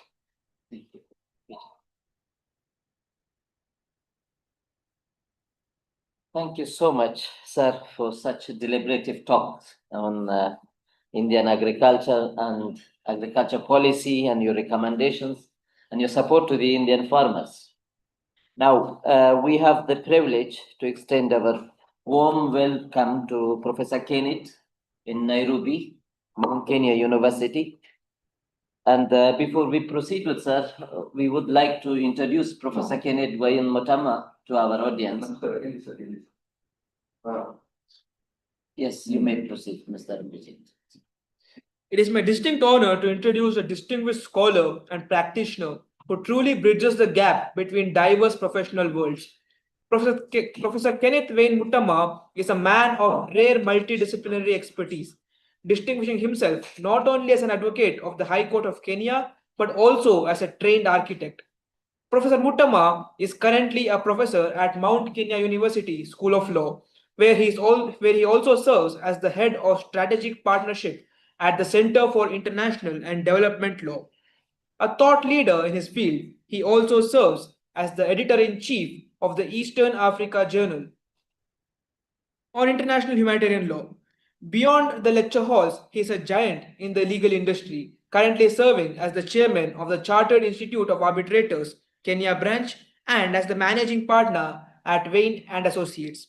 His credentials are as impressive as they are diverse, holding a PhD and Master of Law from the University of Cape Town, a law degree from the University of Liverpool, and a Bachelor of Architectural Studies from the University of Nairobi. A celebrated expert in ADR, he is a chartered arbitrator and a fellow who frequently leverages his unique background to adjudicate complex construction and commercial disputes. His excellence continues to be recognized globally, having recently been named the 2024 Law Teacher of the Year. Please join me in giving a warm welcome to Professor Kenneth Wayne Mutama. Thank you very much, dear and distinguished colleagues. Kindly allow me to keep my camera off. We have started our holidays. I'm actually not in Nairobi, I'm somewhere in Mauritius.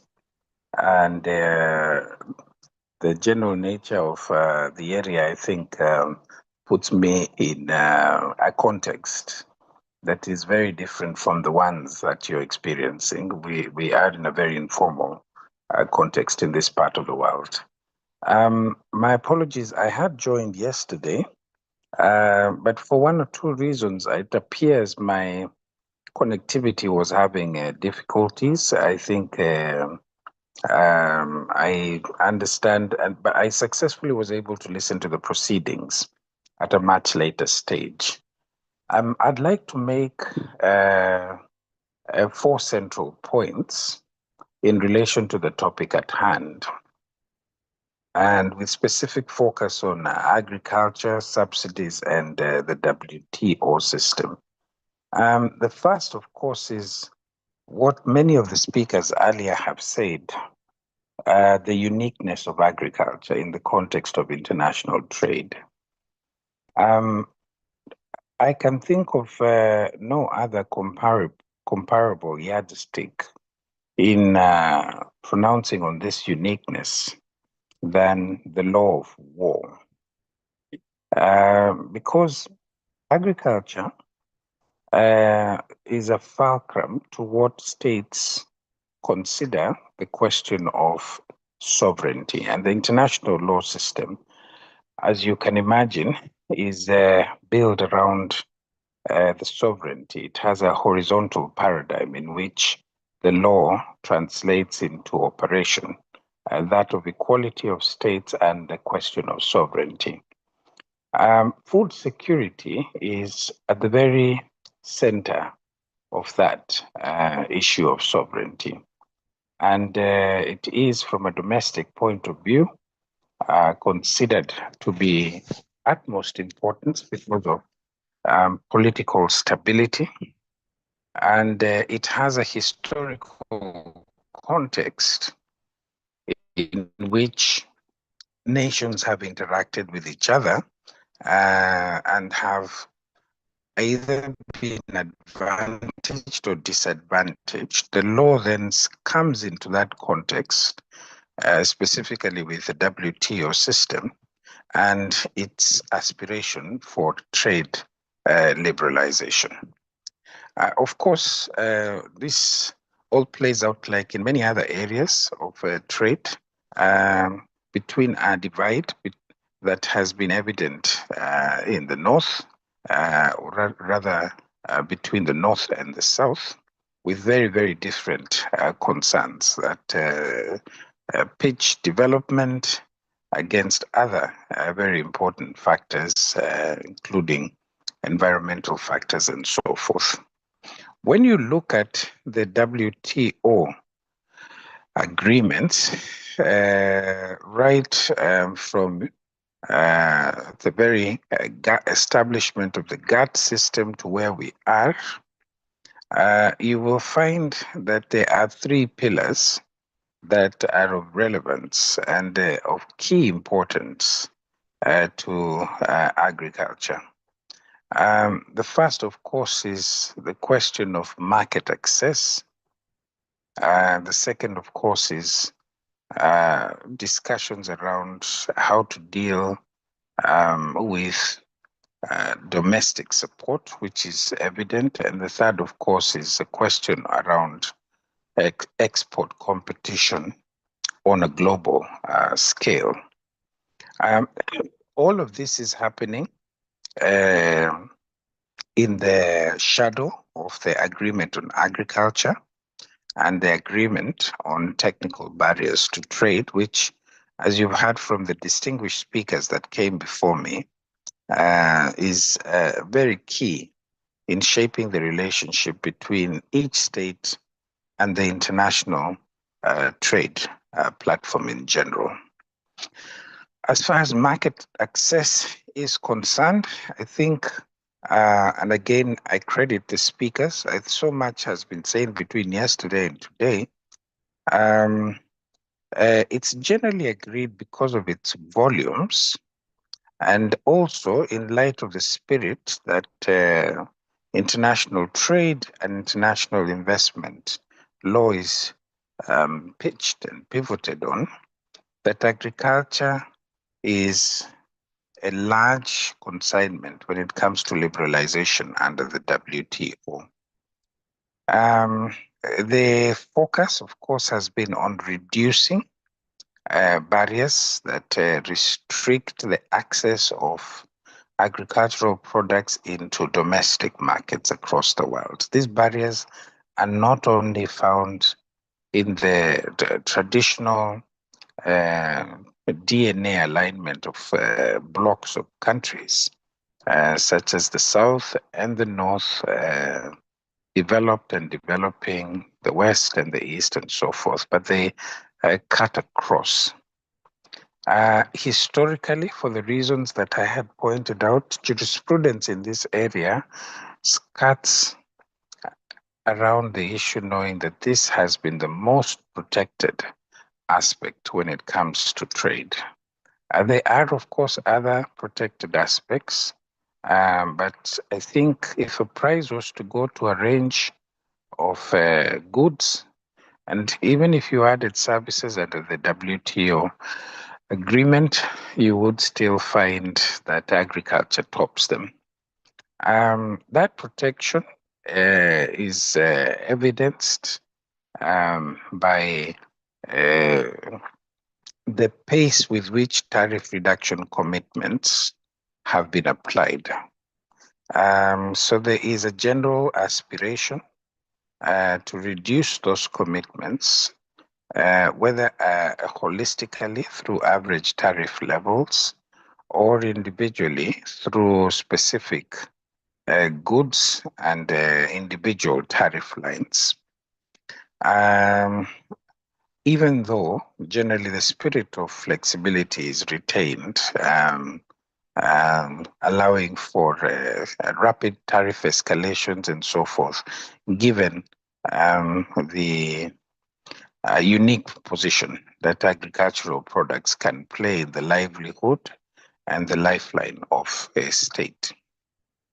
The reluctance to reach these aspirations, as you've had, ladies and gentlemen, is mainly epitomized by the persistence of non-tariff barriers. So the discussions and responses to the overt and express tariff reduction commitments has gone into the world of non-tariff barriers. This, of course, includes administrative and procedural barriers, and also at the same time, how jurisprudence has been used at the local scene to create a tension between what are the legitimate concerns, and we look at what those concerns are, as opposed to disguised protectionism. Now, the legitimate, of course, concerns are of two types. I think one, of course, from a policy and strategic point of view,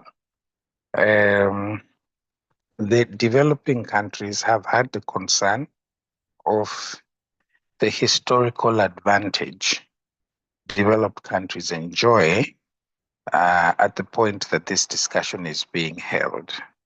Many of these countries have had an opportunity to mature their markets from a technological and industrial point of view, an advantage that many developing countries are seeking when it comes to agricultural transformation.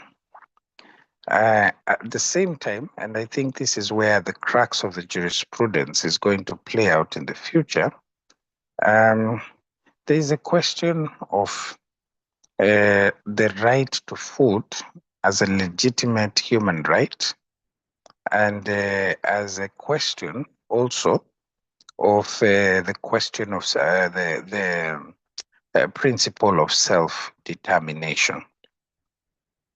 Closely linked to that, as you are all aware, is the growing concern around climate resilience, sustainability, and so forth in the language of development.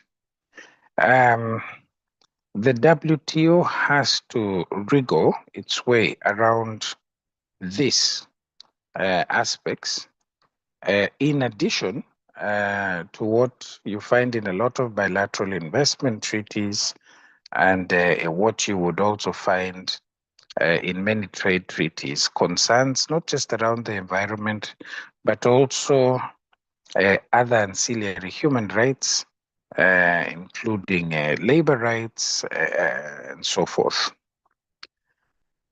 Now, at the point that we're having this discussion, I think a lot of us will see that the WTO system has come to a cul-de-sac. The dispute resolution system of the panels has been hamstrung by the actions of the US specifically. And what we are seeing is, of course, its inability to churn out jurisprudence at a point where these critical issues face the globe. The response to that has been that more and more bilateral and regional economic structures, including continental structures, are starting to take the center stage on how to deal with those issues. Whether this is a good thing or a bad thing remains to be played out, but one weakness, whether it's at the continental or the bilateral level, is the extent that the core issues that I had mentioned earlier, the question of non-tariff measures, climate change, labor rights, human rights, and so forth, can be dealt with in a decentralized manner, or they require a global framework, a multilateral framework that brings all the parties into the room, and of course the subject then of authoritative jurisdiction. Alongside all of this, of course, is the limits of the international legal framework, the limits when it comes to enforcement, as evidenced with the hamstrung WTO. Those limits are still evident even in the continental framework, whether you're looking at Asian, whether you look at the Asian structure, the East Africa free trade area, continental dispute structure, and so forth. I think only the European Union has had some success in being able to translate the weaknesses of international law, and specifically the replication of enforcement mechanisms, creation mechanisms that you find in the domestic legal structure into the international structure. That an effective court that has an effective enforcement mechanism upon interpretation and an effective legal creative structure that can keep pace with the dynamics, the fast and swift changing dynamics of today, the present world. Let me, as I said, I wanted to keep this my remarks quite brief. Let me suggest that all of this provides a considerable scope for reimagining what equity should look like on this level if the equity is to strike a balance between the very importance of trade, not just for itself, but as a man of promoting peaceful interaction and relationships between countries, and the equally important concern of food security in a world where there are existential threats such as climate change. I think part of that reimagination includes other very, very growing dynamics, including the digitization of agriculture and agriculture regulation and so forth.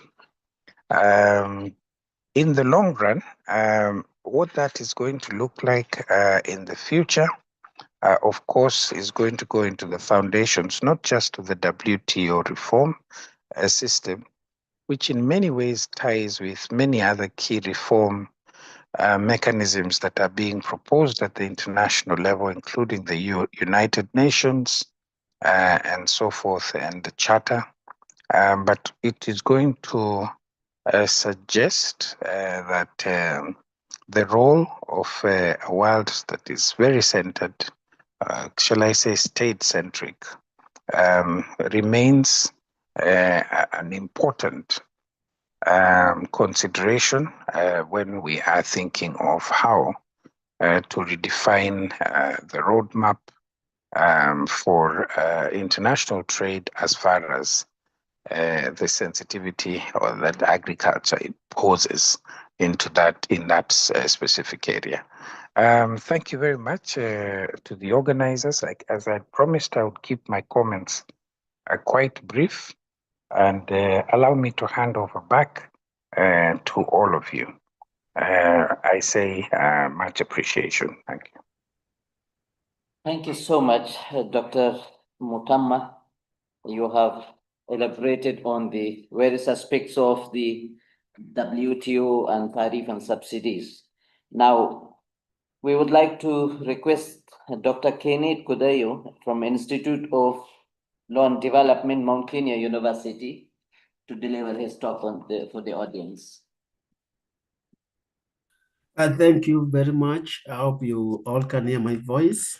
Yes, your voice is clear. Thank you. I didn't get that. Kindly say it again. We will make you co-host. Wait a minute. Okay, thank you.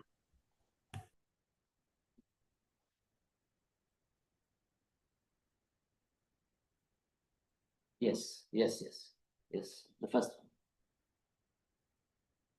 one. Allow me to share my screen. Yes, please. All right, thank you. Yes, all right, thank you.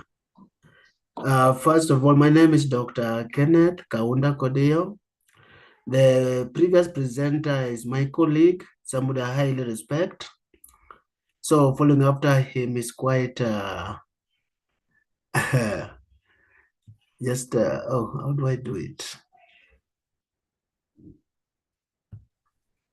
You I'm see not familiar. in the bottom of your screen, you have a share option. You may share. Yeah, I have a share option. I'm looking. Yeah, I've seen it. Thank you. Thank you. I hope you can see my work. Yes. I've taken a different route. Let me introduce myself fully and apologize for not forwarding my details earlier. I've been up and down. My name is Dr. Kenneth Kaunda Kodeo. I studied in India many years ago. I was at Nagpur University. So when I was told about this conference, I was very much excited because I love India. Having stayed there for 7 years before I went to Europe. I've taught for 10 years in Kenya, and being part of this conference is I've been looking forward to it. However, this is not my area. It's a new area, and I'm very much, I've realized that it's a great area. I need to research more on it. So my work is still under process. I'm working on it. But allow me to present what I have. My topic, I hope you can see my work is just about the constraint green box, and also it's about evaluating the legal status of input subsidies programs in Kenya under World Trade Organization domestic support discipline. So it is more of the support we get from the WTO and also the Kenya subsidies towards agriculture. The central argument, as you can see on the screen, about also surrounds the WTO agreement on agriculture, structurally constrained development, oriented inputs, subsidies. And also there's the green box. We have various boxes, the green box, the purple box, but mine focuses on the green box criteria and inadequately accommodate the contemporary food security programs, and also the Kenyans NFSP, which exposes the doctrinal ambiguity in AOA, which I'm going to explain, and the incremental reform and interpretative flexibility, which are legally defensible. So that's the central argument of my research work, the four-part. So let me get into it. Just a second. First, the problem statement is about the Kenya National NFSP stands for Kenya National Fertilizer Subsidies Program, and it's important. That's my core problem, and how the WTO rules, that's the World Trade Organization rules. If Kenya implement the program, do we exceed the limit allowed by the WTO rules, and are we within the classified or the recognized limits by WTO, as it was under Uruguay agreement, and also the conflict between the development needs and the WTO legal constraint, because the Kenya need to develop, but also Kenya is under the WTO. There are some legal constraints that we have to follow, or legal rules that we have to follow, given to us by them. But at the same time, if you follow them to the letter, how are they going to affect us? So those are the core problem of my research work, which is still undergoing. So my area is what helps farmers. How does it help farmers locally, and how farmers may look into the trade problem internationally, locally and internationally. So that's my core part. The agriculture and the multilateral trading system. There's the Uruguay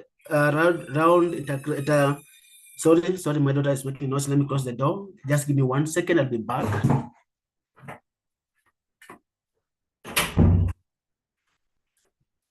So we have the Uruguay round integration of agriculture into the WTO disciplines, which Kenya is a party to, took the legal approach to this. Then so we have the preservation of the developed country subsidy structure. I'm still just giving the part of my research work, how it is structured. In the asymmetry in the aggregate measurement of support, entitlements, and the emergence of development critic in the Doha roundtable. Those are the areas of my research work, which are the center part of it. I'm still just giving the introductory part of it, how I'm going to tackle this research in the area. So after the Uruguay agreement, we also have the Doha to Bali, a normative shift. Doha to Bali, a normative shift. The Doha mandates a substantial reduction in trade distortion support. That's the mandate given to the countries. Then there's the failure of 208 modality and the systematic stagnation. So if we fully implement this, the requirement, the Doha, the Uruguay, the WTO, there are consequences that Kenya farmers will face. Before I even proceed further, up to now in 2025, we still majorly depend on the agriculture. Is our, I think, our main source of revenue still. And when the current regime is working tirelessly hard to promote it. So if we fully implement the Doha mandate, the Uruguay mandate, and the 2008 modalities, there's that level of stagnation within our own countries, or in Kenya for that matter. And food prices will be volatile. That is, the issue we've been having is the rising on food prices across the world. Kenya is also included. So implementation, we are members of the WTO, we want to implement their rules, they want to follow them, but there's that fear that it might lead to the food prices going up, interference with our system within our country, and also limiting our farmers from fully getting the benefit of the subsidies within our own countries. So there's that Doha to Bali normative shift, the Bali decision of the public stock holding, which is a legal compromise. Somehow, if I may, the Bali decision, this is my argument, it came about as a compromise between Doha and Uruguay because of the strictness of the two. This is my argument. It could be wrong, but it's my argument. So just bear with me. So I've already spoken about the research problem, which I'm still doing. I'm working on this, perfecting it, because I'm assuming that at some point we'll be asked to submit them for publication. So these are some of the research problems that I've already spoken about in my research work, the one I'm working on right now. The input subsidy, the first part is the only four. The input subsidies that are indispensable for food security in developing states. And the AOA classification rules are formalistic and price-centric. That's very much core part of it. A nation that cannot feed its people subject is a failed nation, or a country or a government that presides over a high food prices. That is as basically mandated by a World Trade Organization, the Uruguay. The consequences that they may not be able to feed their people because of the prices of the food. So that's a problem there. That's classification rule as a formative and price-centric. If the price of the product, if they go up, they become very expensive for the common man to be able to afford. The consequences are there.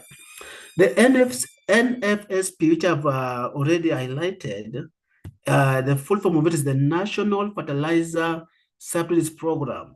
That is, in Kenya, we subsidize fertilizer. Our government, almost for every farming period, they always subsidize to some extent fertilizer. We had somewhat of an issue earlier this year, but now there's fertilizer subsidy just to help farmers grow crops and make food prices go down and affordable within our borders. I put it there as one of the problem, or the research problem, because if it goes up, or if there's no subsidies, then the farmers will have to sell their produce at a very high price, which the local or the common man won't be able to afford. The consequences of that, as I see it, and this is a research I'm doing, not yet fully done with it, the consequences that we will end up having a failed state. You can't feed your people because it is very expensive. They'll have to riot. We've had cases of rioting in Kenya last year and this year, and I'm sure the government is very keen on that, ensure that we do not get to that level. Then now there's the legal uncertainty. the child's legitimate developmental policy. What are the policies they put in place to ensure that if we follow the World Trade Organization rules, the Uruguay rules, the DOA, the Bali, the benefit we are getting, are we likely to suffer? Are we going to face some consequence? Because number one mandate, as far as I see it, of the government is to ensure that its people are protected and can afford food, can afford basic needs. So we need to, because we are members of World Trade Organization, we're member of Bali, Uruguay, all of them. But if we follow them to the letter, what are the consequences we are likely to face? Because most of these things, most of these rules are tested by countries. They are there, we test them, we see how they work. Are they positively affecting our people or negatively affecting our people? So the legal uncertainty, there's that there. Now, the methodology I've relied on is basically doctrinal legal analysis. I realized that was quite hard for me to do empirical research on this matter, given the time frame. I mean, it was quite short, but still I'm working on it. I hope I'll be able to also, to a smaller extent, do some empirical research, but I've relied majorly on the doctrinal legal analysis of the World Trade Organization text, the negotiating history, how it has affected the other countries since 1995 to date. And so I've also dealt with the case study approach, how Kenyan system, this is how we see the practicality of the law through case study approach, how people are affected by the rules, how farmers are experiencing that. So there's that case study approach I've applied, I've relied on that. There's also the comparative references. My research work, I'm comparing Kenya, India, having been to India, I studied in India, stayed there for 7 years, Nagpur University. In fact, I was supposed to come to Mysore. So anyway, I'm doing comparative research, developing countries, developed countries, to see how they are implementing their system, how it's working in their country, what we can borrow from theirs, if there's anything they can borrow from us. So there's that level of it. Then there's also the normative assessment of the reform proposals. Because at some point I'll be proposing to the bodies that are charged with the responsibility of ensuring that these rules are followed, the laws that are there are followed, how they can maybe make an amendment, make some changes. So those are the methodologies I've relied on. I hope you can still see my projection. If it's not there, can let me know.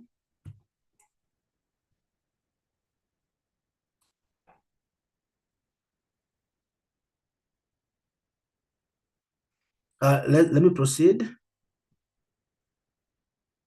Just a second. Yes, sir. So then there's that architecture of support under the AOA. Just 1 minute. Let me. Just 1 second. Give me 1 second. Let me close a window. Some window is misbehaving. It's making my presentation quite slow. Just a minute.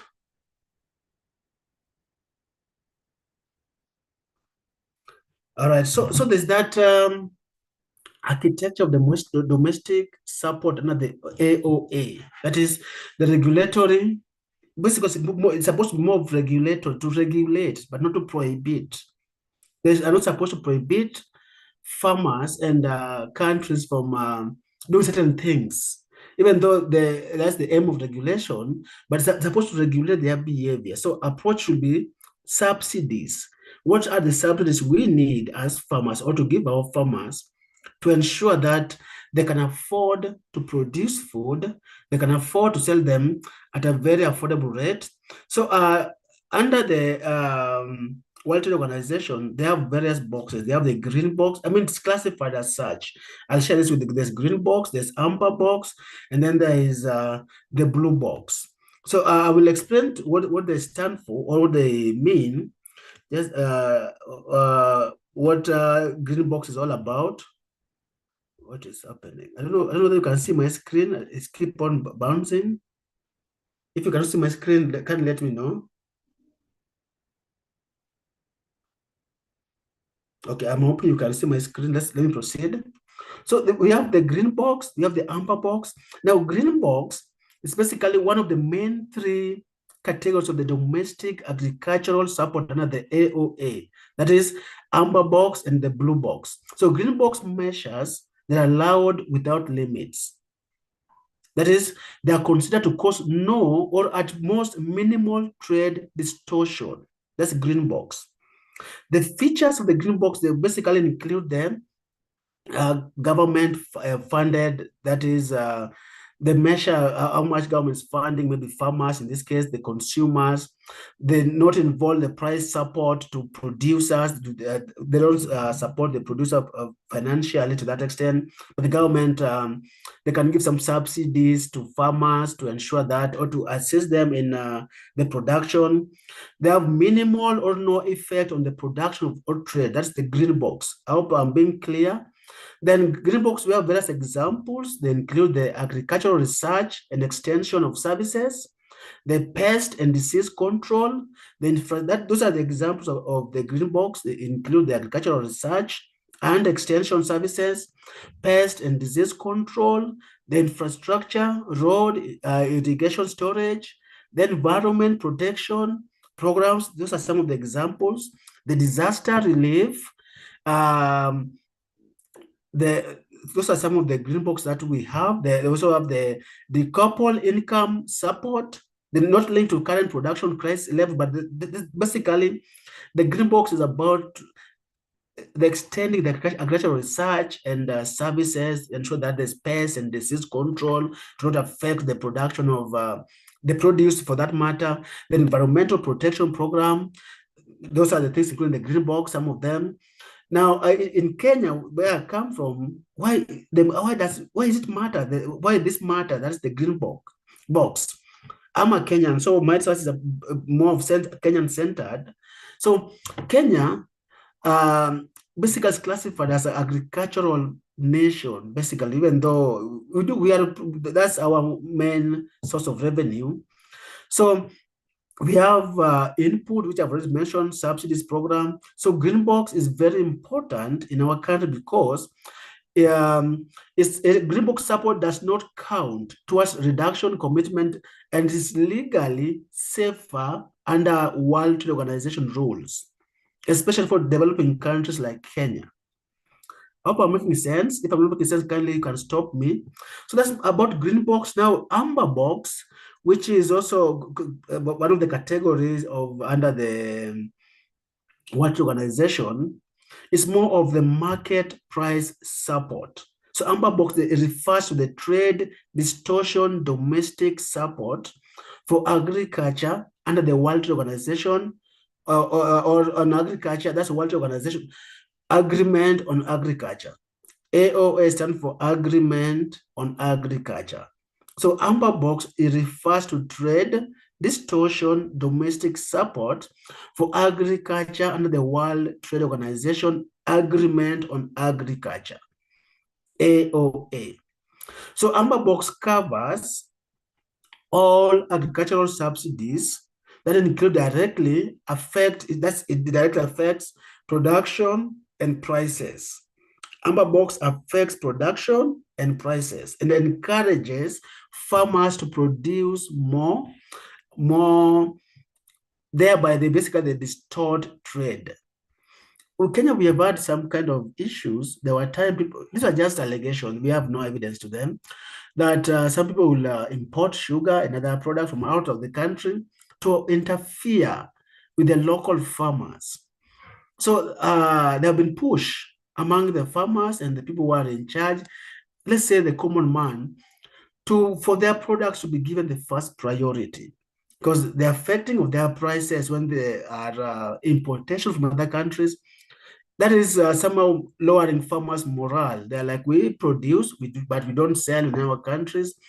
And before we export or before we import others to our country, why don't we first exhaust with the ones we have in Kenya?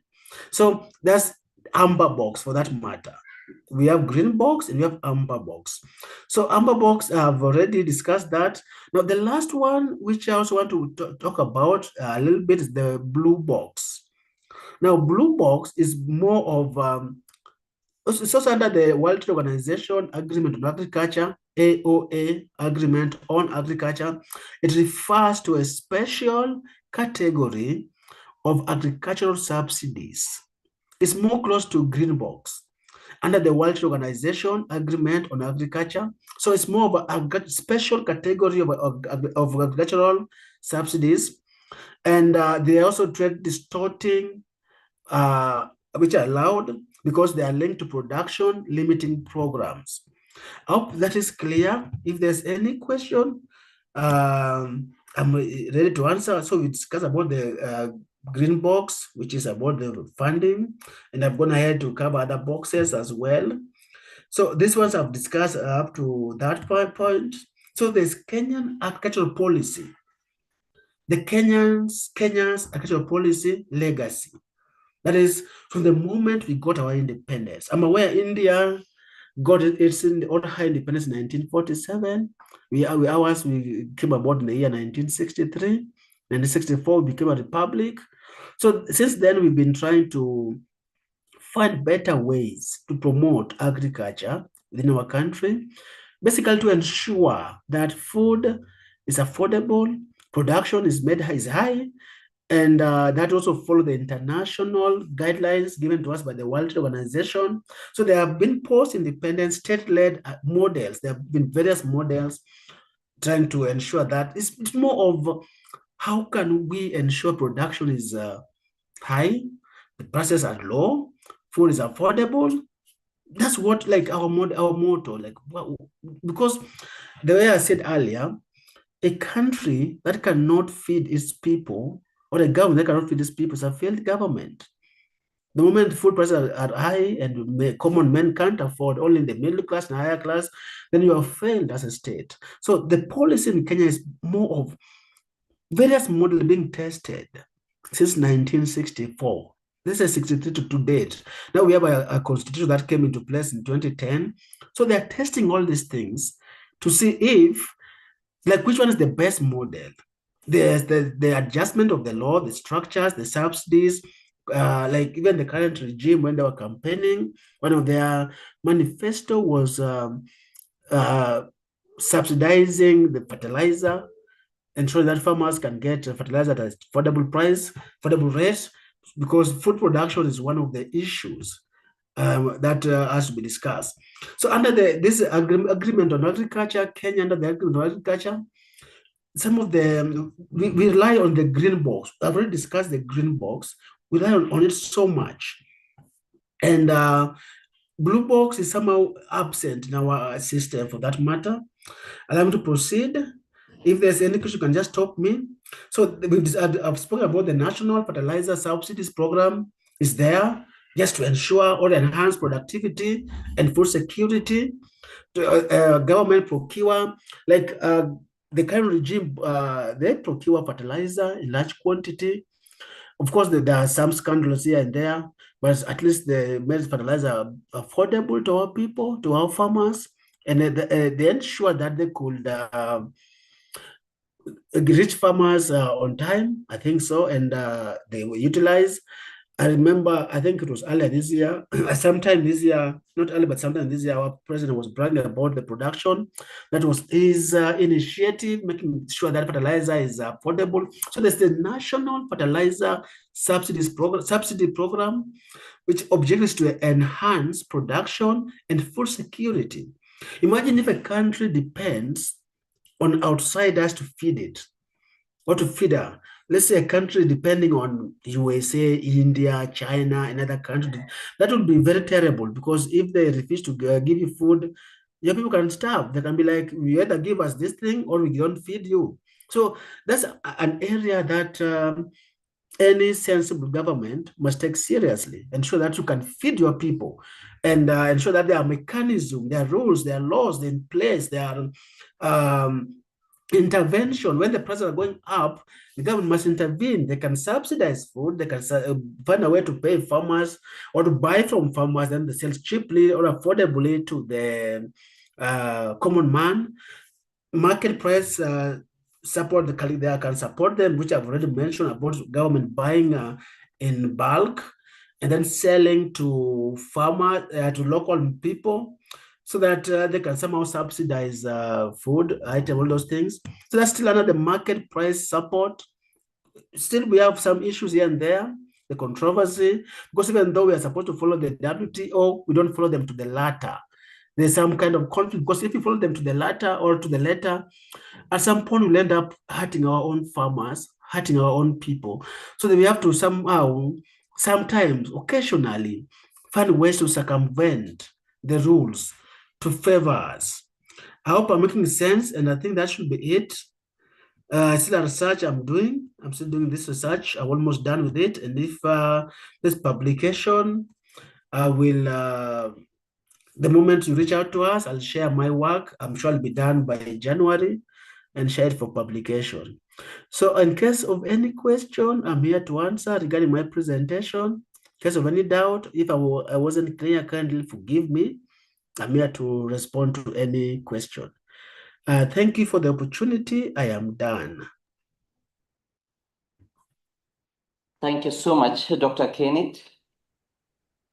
Is there any question concerning Dr. Kenneth's presentation, speech? Now, I would like to invite Mr. George Mina from the Mount Kenya University to address the gathering. Mr. George, are you there? We're looking to invite Dr. Alex.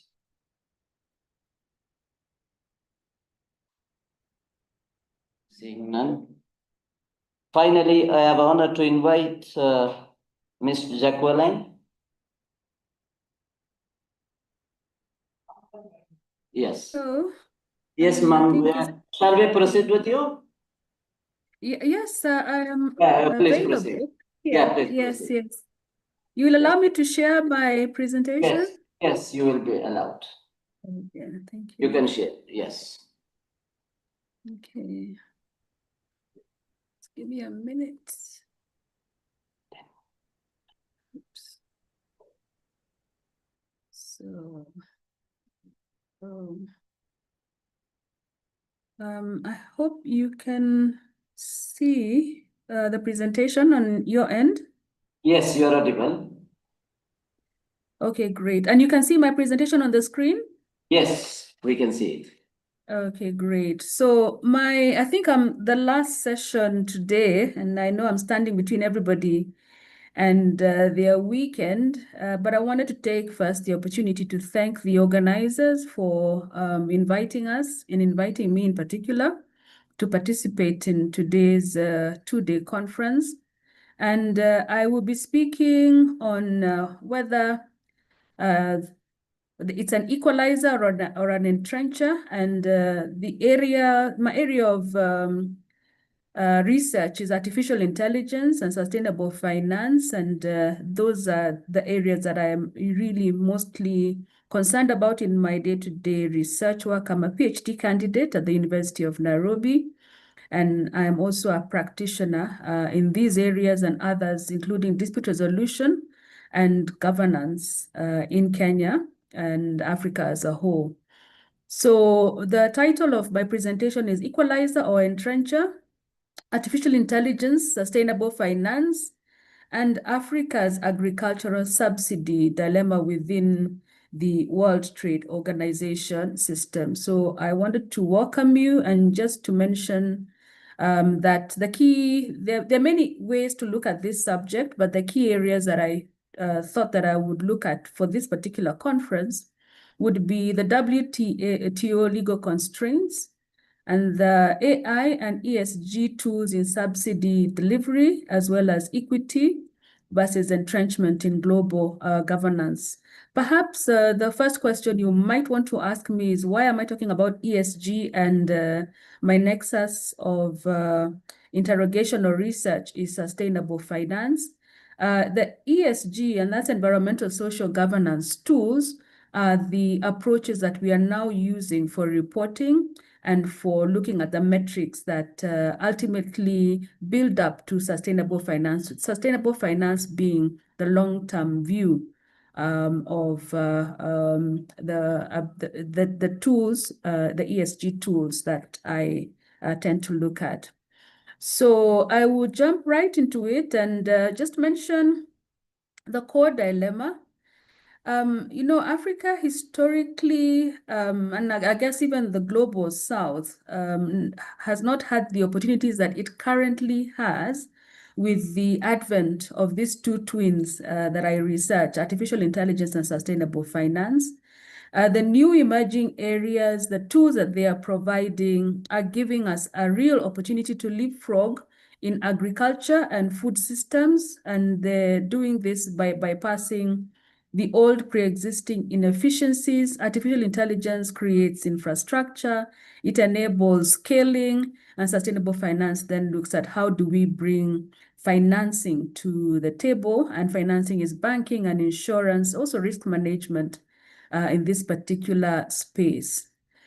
Now, while the opportunity exists, and while we're able to look at agriculture and in many ways also look at many of the other SDG opportunities, the 17 SDGs, what will probably weigh us down like an anchor, and I don't want to say this as necessarily what is going to happen, but we anticipate that the WTO's agreement on agriculture is really grounded on very traditional subsidy models. Of course, we've heard from the previous speakers about the green, amber, and blue boxes. And the way artificial intelligence and sustainable finance is emerging and growing, its adoption and adaptation, it's not necessarily fitting into those pre-existing categorizations. And when we engage the development enhancing tools, there is a potential and the possibility that we could go into a very murky area, or at least a very gray legal area of trade distortion. So for developed countries, they have the legal bandwidth, they have the subsidy space. In fact, they are protecting this and the digital infrastructure very, very aggressively.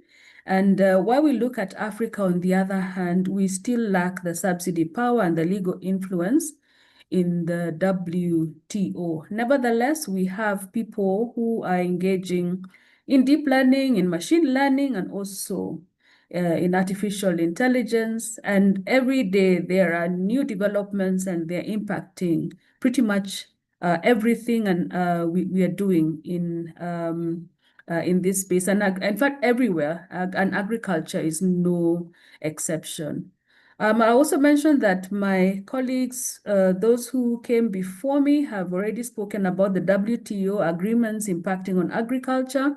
I'm not really going to go into them in detail. Safe to say that the agreement on agriculture, the WTO agreement on agriculture, speaks to market extension, domestic support, and export competition. And to say this because they will be affected, and they are becoming affected by the new and emerging areas that I am speaking about. The agreement on agriculture also tends to be read together with the sanitary and phytosanitary measures agreement. And here is where we're looking at the scientific justification and risk assessment. There's a lot of emphasis on harmonization, on international standards and equivalence, non-discrimination and transparency. And then the key focus is to have the least trade restrictive approach and also to adapt to regional conditions. So there is some concessionary or nod, if you like, to the expectation that different regional conditions may affect or may be considered under the sanitary and phytosanitary measures agreement. There's agreement on standards, which is strongly connected or highly connected with the sanitary and phytosanitary measures agreement. And there's obviously the agreement on intellectual property that really adopts non-discrimination policies. And that's the national treatment and most favored nation treatment. These are really fundamental policies or approaches and principles under the WTA system. And then the minimum standards of protection, so that we don't have nations that are overly protecting their intellectual property, and then the enforcement procedures that go with this. Let's talk about Africa and think about what happens in Africa. I think it's important to highlight that, but probably unlike the situation in India, the farmer who produces most of the food in Africa are smallholder farmers, and we cannot lose sight of that because this creates a dynamic that is unique to Africa. And also we find the smallholder farmers within the rural employment frameworks. And therefore the challenge then means that even while we are saying that we want agriculture to thrive in Africa, the challenge is that first we must equip the farmer, we must equip the laborers, we must look for capital. And as things stand, the investment gap in African agriculture is more than $25 billion annually. And when you look at what the GDP or the market that is created in agriculture in sub-Saharan Africa, it contributes about 23% of the GDP. And you see now that most of the people are engaged in, or they're smallholders, and they are producing a very small amount. So also questions of food security come into play. There's a question of poverty and poverty alleviation. There's also climate change, which is threatening, and by current accounts, this anecdotal and also projection, trend analysis, that climate change could cut African crop yields by almost 30% by 2050. So there are WTO constraints, and I will look at this in a little bit more detail, but there are also development needs in Africa that are really crying out for attention. And even at the moment, Africa's ability to match the massive subsidies in the global north is severely constrained. So we have all these new also emerging issues, the climate change, and also the historic underinvestment in agriculture in Africa. So even with that dire prediction or that foundation or my foundational comments, I think it's still important to say that sustainable finance and artificial intelligence are increasingly being adopted in agriculture. And this is by way of precision farming, also yield prediction, there's subsidy targeting and climate smart practices. And then within the realm of finance, and this is sustainable finance, we have the emergence of green bonds. Countries like Kenya, even the African Union has come up with a taxonomy for green bonds. And this has opened up doors for ESG-linked loans so that if an institution, if farmers are able to demonstrate through ESG reporting that they are engaging in, in green farming, if you like, then the potential for gaining finance is increasing. There's also the advent of carbon credits, and then also blended finance models. And in addition to this, then there's the question of risk management, how AI is emerging in managing agricultural risks through precision farming, and also insurance and credit scoring to also enable farmers, attract financing. There has been an effort even in Kenya for genetic intensification, although the attempt to open up the GMO legal framework hit a snag in Kenya.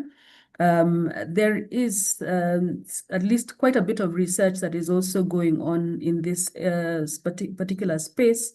And then there's now the socio-economic intensification to create enabling environments to build social capital, and also train the farmers and provide digital platforms. There's e-wallet in Nigeria.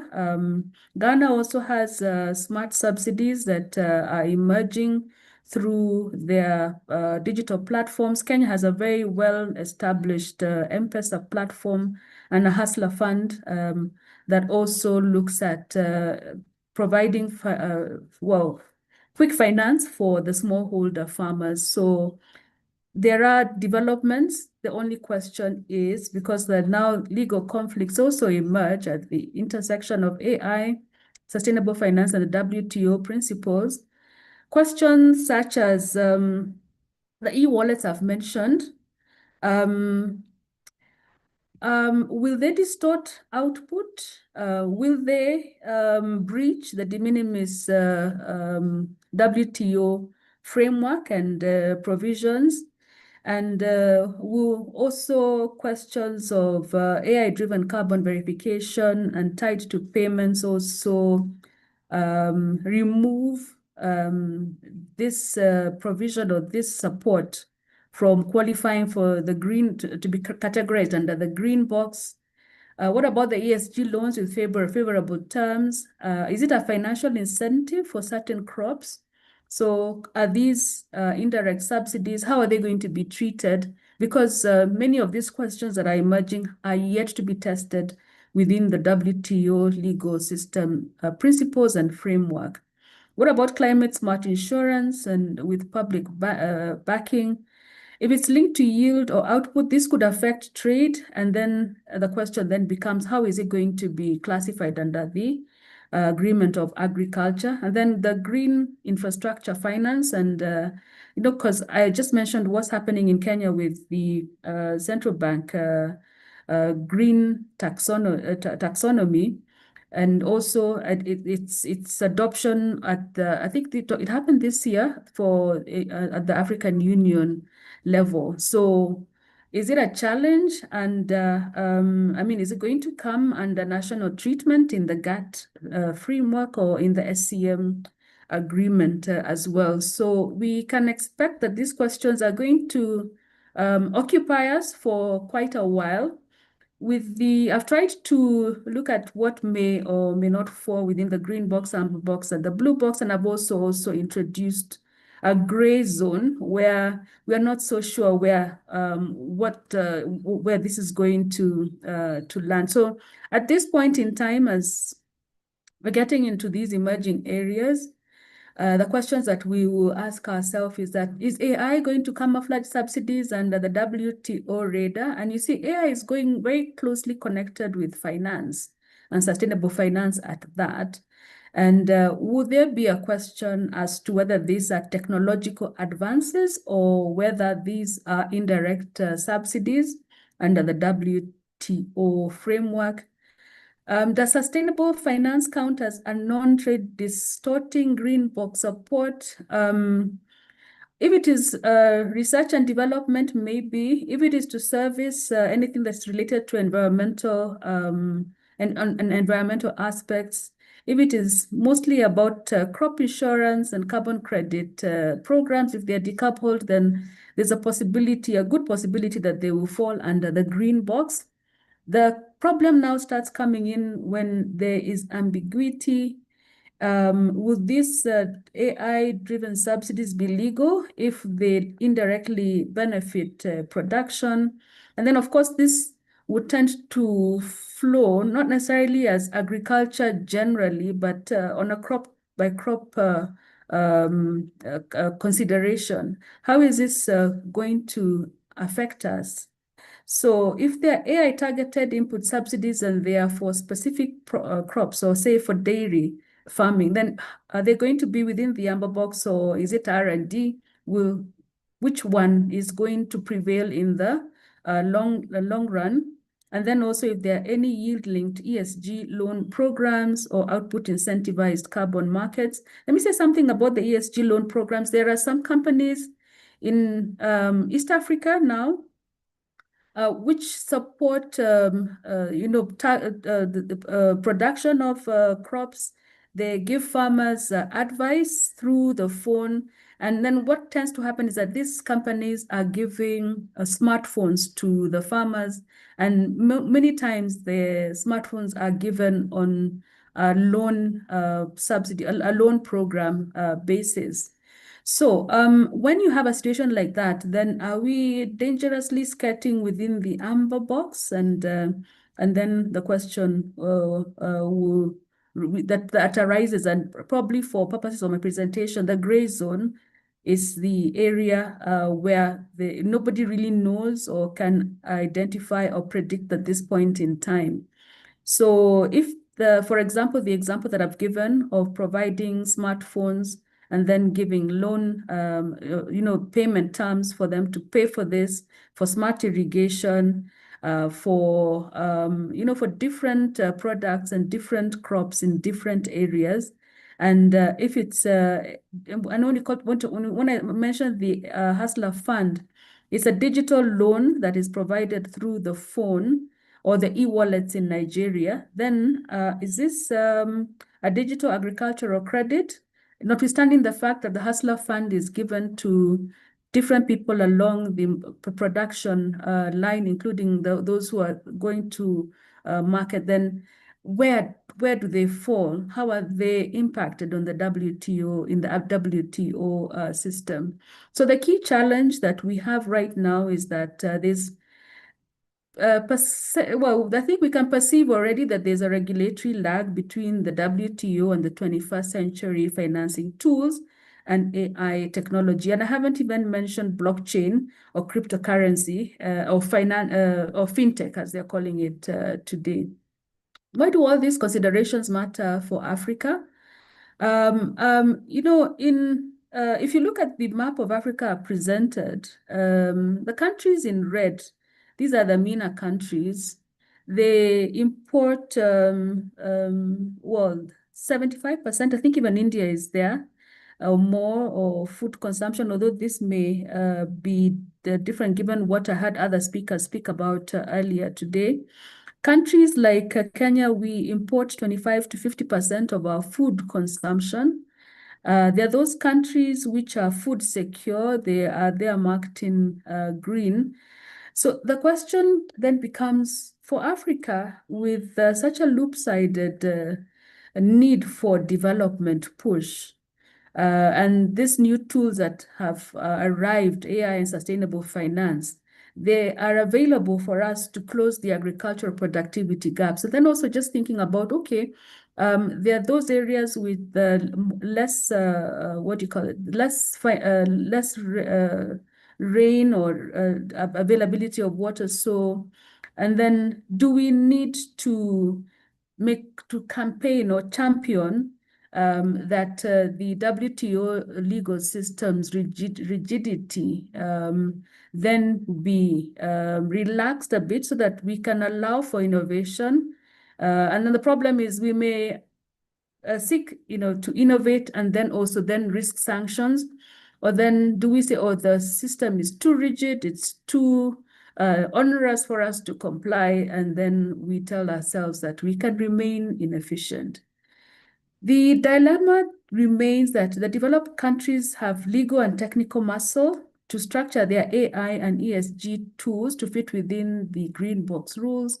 In very many cases, Africa does not have the same muscle, the same technological, but legal and technological muscle, because these two will need to move together, because as we are developing this space, then we must ask ourselves, so where is the law and how does the law impact this space? So, of course, there's no point just talking about the challenges without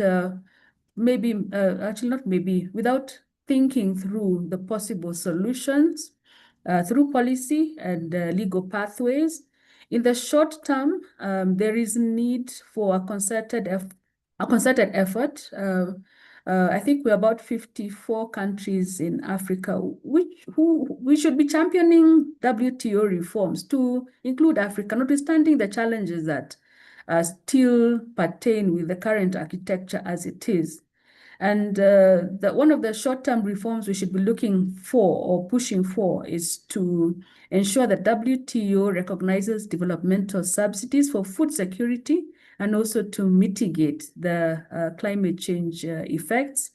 And also then in the medium term, to reconsider, to recalibrate, to re-engineer, whatever word we use, but to ensure that the green box definitions allow and include AI and ESG linked support, especially for the situation that we have in Africa. And long term is to create an African artificial agri-tech regulatory bloc to negotiate collectively with the WTO. So we should note that there is a great need for the development of Africa-centric subsidy norms in the next WTO reform round. So the call to action, at least from where I'm sitting, is that first is to observe that if AI is to become an equalizer, then the WTO law must evolve. I don't think that is negotiable, because if it doesn't, it then will create a situation where we will entrench a digital divide that does not favor Africa, which has a significant amount of arable land, and this arable land should be exploited. Therefore, my call to action is for legal innovation for agricultural justice that recognizes the emerging, growing legal, technological asymmetries, and of course, my perspective is from the perspective of artificial intelligence and sustainable finance. I'd looked at the dispute settlement process, but I think that's beyond what I would want to cover at this point in time. If there are any questions, I will be happy to take them. Thank you very much again for this opportunity.